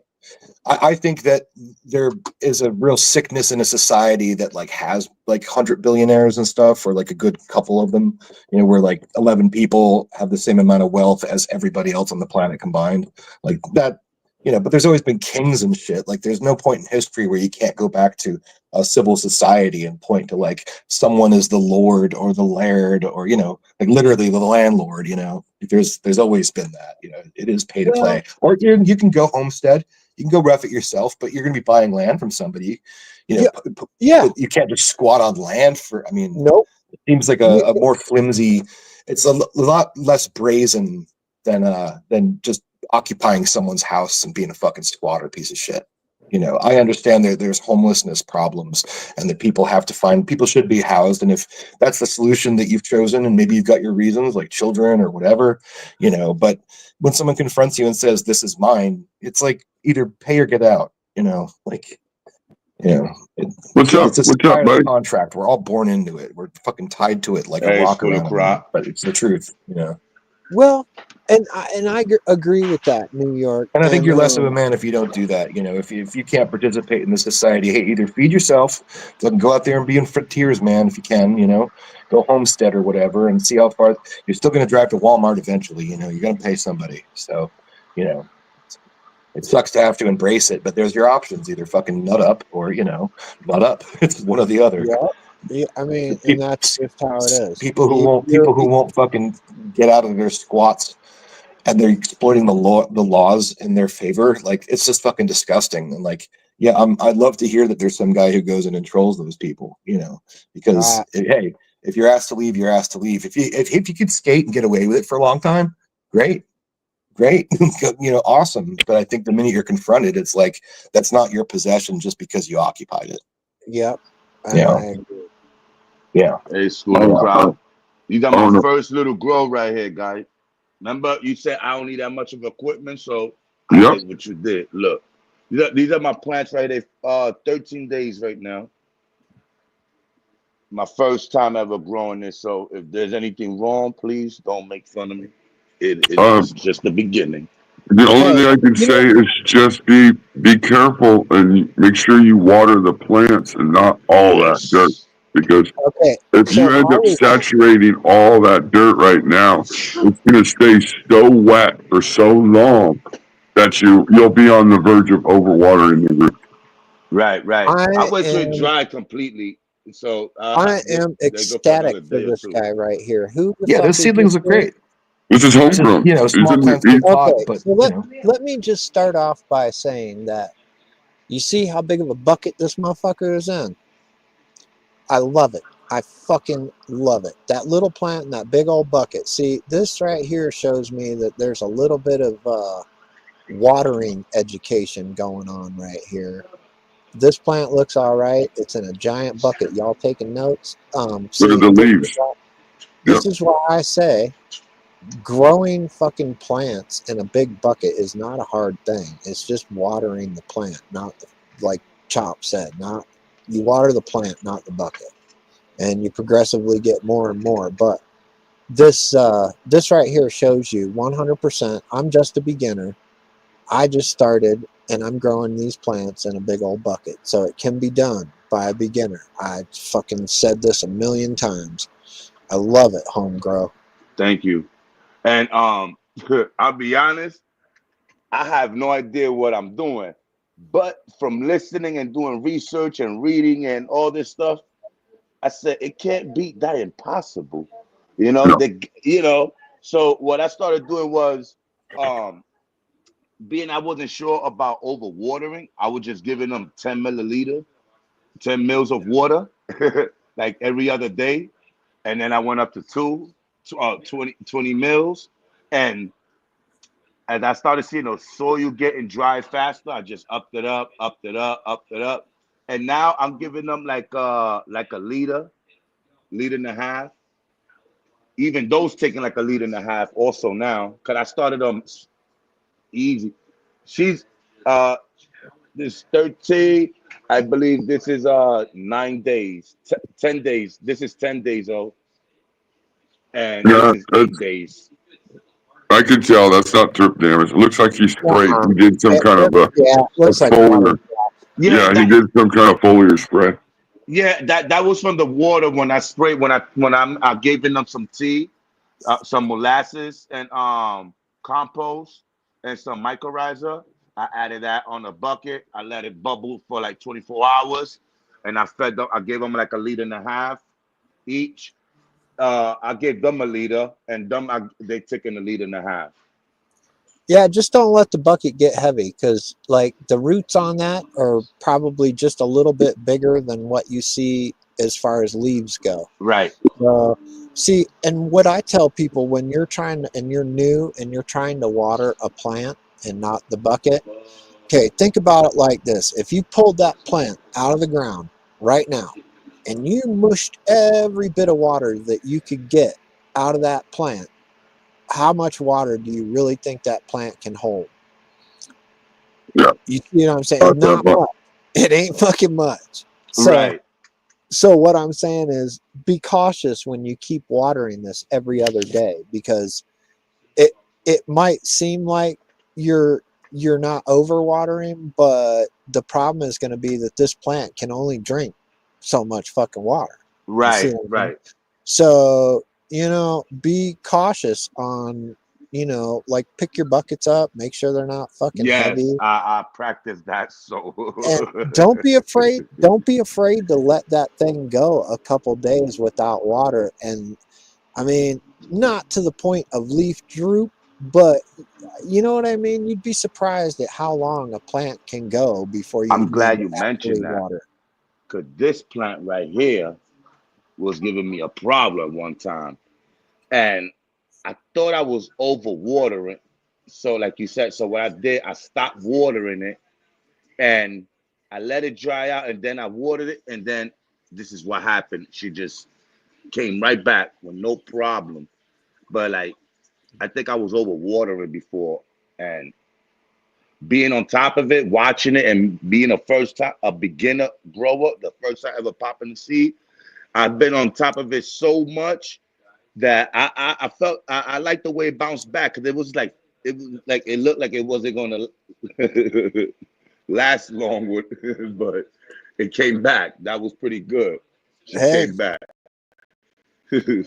Well, I just think it's nice that you got plants in a big bucket and they're alive, thus proving my point that you can. And I like big buckets. See, I do 2 transplants. I go from clone in a 1 gallon to fucking right into 7.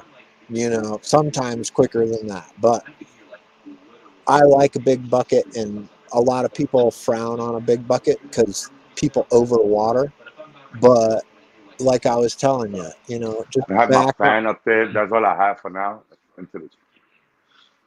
That's all I have for now. Next week I'll be having another fan coming in, and that's it. Yeah, you don't need, all this major fancy equipment. I mean, some environments take a little bit more equipment to dial in correctly, but as long as you stay consistent in the range, you're going to be all right. And as you grow, you'll slowly, pick things up and, do different things and get, whatever it takes to get to where you need to be. So but if it started, you don't need no major equipment. Right. Like, you know, I remember when I first came into your show, you're like, dude, you don't need all that stuff. And you got upset because these other content creators was promoting stuff and selling things to people, you know, and some people as a beginner don't know what the fuck they're getting themselves into. They're buying shit that they don't even understand. So I caught myself. Weren't you saying in the beginning how you wanted to grow, but you just couldn't afford to get all the equipment people were telling you to get? Hell yeah. That was crazy. Oh, that's crazy. And now look at you.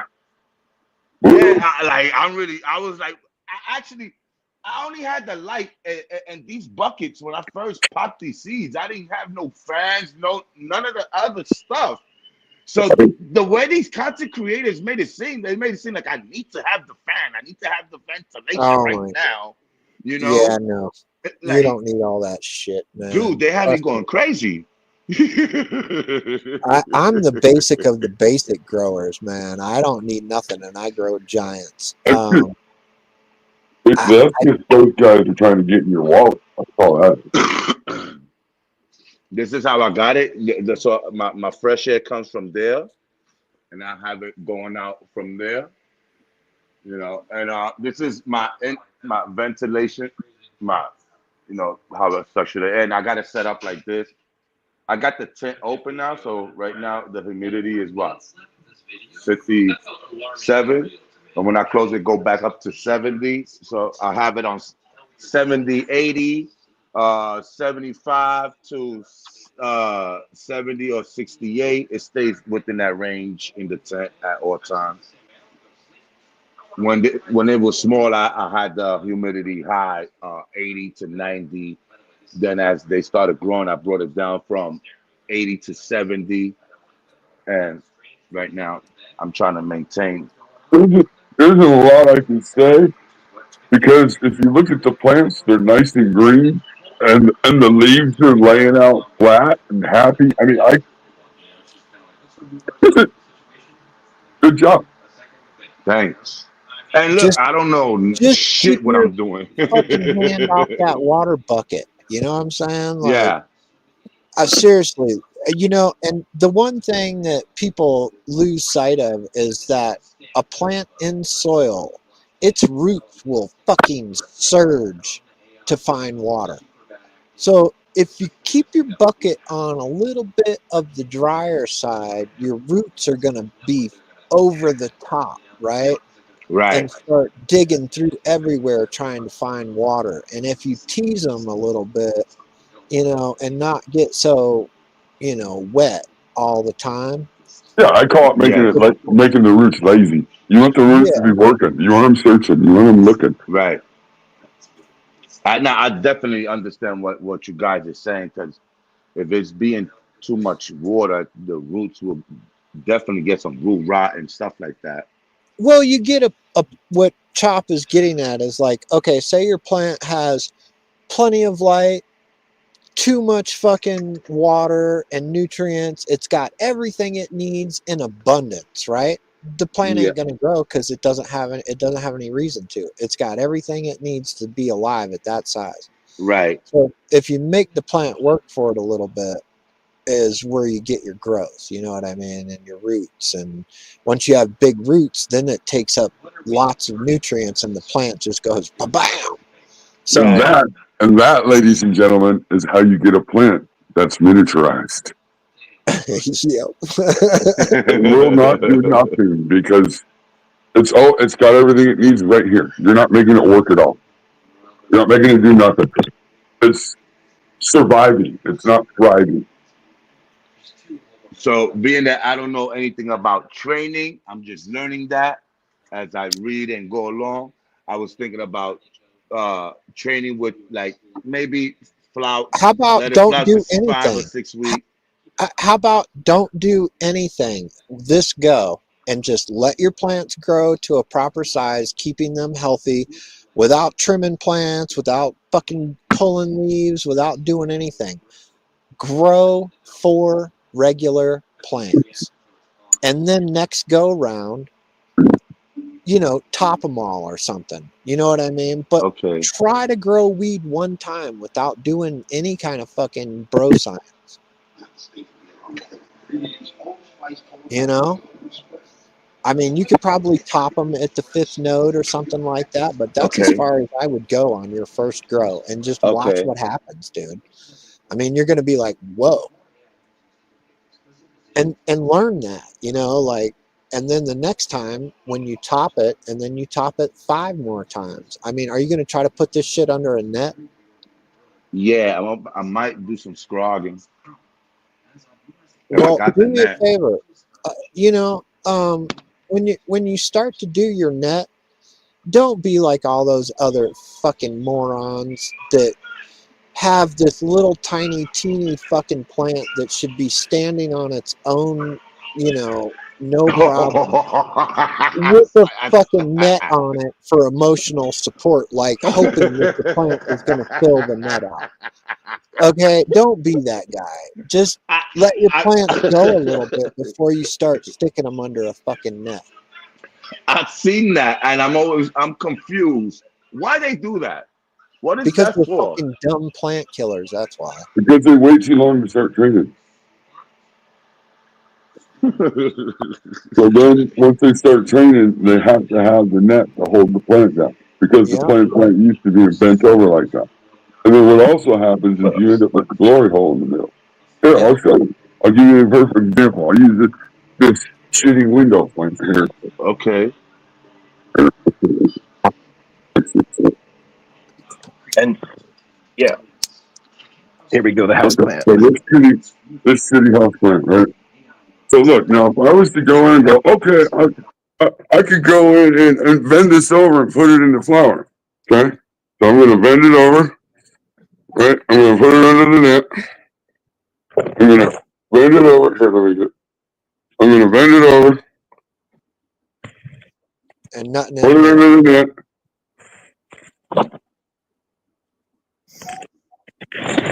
You bend the other one over, you know, and then you look in the center of the plant, and you go, wow, what the fuck's going on? You know, like, because everything, whereas there's nothing here, because you waited way too long to train anything in here. Yeah, Gene, come on, give me Sarah's thing back. Really? I just fucking walk this way. I mean, You this is what they do, though. They'll do this, throw it under a net, and then they're going to go to flower, right? And then look. It's worthless. And then they go, oh, look, I got a big plant. It's all nice and flat. Yeah, look at that. Yeah. I got nodes all over. Look, this thing. And then you go, wait, where's the plant? Where's the plant? Yeah, that's why people do that, because they fuck up in their veg and they fucking don't know what the fuck they're doing, and then all of a sudden they need an emotional support trellis fucking hold every fucking thing up. It's fucking stupid, and I hate it. Most of the time that they put those plants in a fucking trellis, don't even need it. They put these little teeny miniature plants that are like fucking teeny tiny fucking plants that should more than be able to hold themselves up in a net, and it's like, oh my god. Oh my god. Oh, so that's what a lot of people do. Okay. I thought they really do something. If you start doing training early, you'll get a round. Normally, it's a round plant. Think of it like a clock, right? The clock shape. But you got to start early so that way you can fill in your 12 o'clock, 2 o'clock, 6 o'clock, 8 o'clock, 10 o'clock, 12. You got to be able to fill. And at the same time you're doing that, you're allowing the center's branches to grow up. Everything that's shorter, you push up into the center. They grow up into the center. And then by the time you're 8 weeks, you got a plant that you can put in a 2x2 area and flower. So if you do that with 4 plants, you fill a 4x4. Okay. And in the 4x4, shit, that's easy 2 pounds, 2.5 pounds. I mean, should be without even a problem. Woo. That sounds good. And that's usually achievable. I mean, and a lot of that's just when people talk about training, that doesn't mean that you gotta be in there fucking with the plant all the time. And man, like, I appreciate everybody School of wants to do Croc. something. You want to feel like you're doing something, and I think that's how you get that emotional support trellis too. By the way, is even if it's not activated, even if it's not even in use, it gives someone something to do because it takes a long time. 3 months, 4 months, that doesn't go by quickly. No, it don't. Yeah, and so that's what these newer growers tend to do. You could avoid that easily just by don't do a bunch. Don't do a bunch. Nah, I really do appreciate you, School of Croc. I remember if it wasn't for you, I still wouldn't pop the seed. I would have still been trying to search online every other week, trying to buy equipment. I would have probably had equipment I would not even know how to use or need. The best thing that anybody could do is start growing yesterday. Yeah. Because you're gonna be able to pick shit up. You're gonna be able to get. The most important thing really is light. Because light is yield. Whether you need to put it in a tent or you have a little closet or you got a little open space. I mean, that's still relevant. You have to have a good light. Yeah. And then you learn right off the bat. You need to learn. Got my little bucket. Learn to water. And the bubble, I stir it up. There's already pH to 6.0. I got at 6.0 pH. My worm casting. This is BX. And I got some extra soil right here, that when I was making prepare, I made a lot. And there's some extra still moist. It's still good. So I'll just use that, just in case if I have to add some soil into the pots and stuff like that. Or whatever. And my perlite, I still got some more in the closet. Yeah, I didn't even need that much. And then pHing, I was pHing with this manually. Like, dude, I had no idea what the hell I was doing. But like you said, practice, make perfect. I figure how to use this. Man, I think this is better than digital. I'm not even gonna lie. I mean, I may be a beginner, don't know what I'm talking about, but to me, this menu is better than the digital. The batteries never die, and you never have to calibrate the drop. Right. This right here could give you some crazy numbers, and when you do that, the colors don't lie. I always recommend having the drop. Yeah. Because anytime you're using your pen and you're like, whoa, that doesn't seem right. That's not what it Fucking you got to drop. You can drop. You need to figure shit out. And Drop. I'm off like a herd of turtles, man. I got. All right, buddy.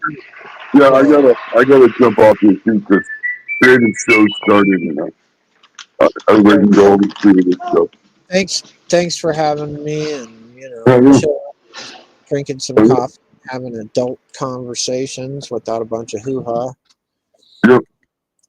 So everybody in chat, go do something that's nice out, or if it's not nice out, still go do something.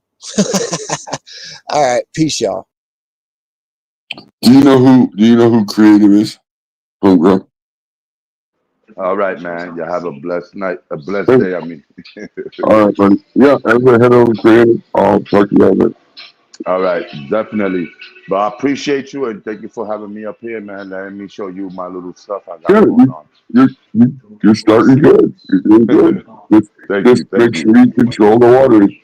Yes. I got a schedule. I water every 3 to 4 days. But on the 3rd or 4th day, that's when it's like, or the 4th day when it's dry. So that's when I really water. So sometimes I have to water on the 3rd day because it really drinks a lot of water, or if it's drink or it's drying out. But either or, but I check it real thoroughly, and then I'll be like, okay, this needs to get water because I can't allow the roots to get dried out neither. So that's when I feed it some water. Yep. I mean, you'll know. You'll see if you're doing it wrong. I got a bottle of spring water here. also just to keep the dirt on the top moisture, not to let it dry out too much before I give any water, just to keep it moisture going. And then when it completely dries out, just give her water, and that's it. Yeah, like you said, man, that it'll be there. You won't even pay no mind. I just let it sit down and look at it. I just go check it to see what's going on, and I leave it alone. Just get on it, check on it, make sure you don't have to water, make sure the lights came on, walk away. Those school of crops. I can't even believe I'm doing this. I would have still been buying a whole bunch of stuff. Thanks a lot, bro. Hey, you did it. You did it. Yeah. Good job. All right, brother. I'll talk to you later, bro. Definitely. Have a good day.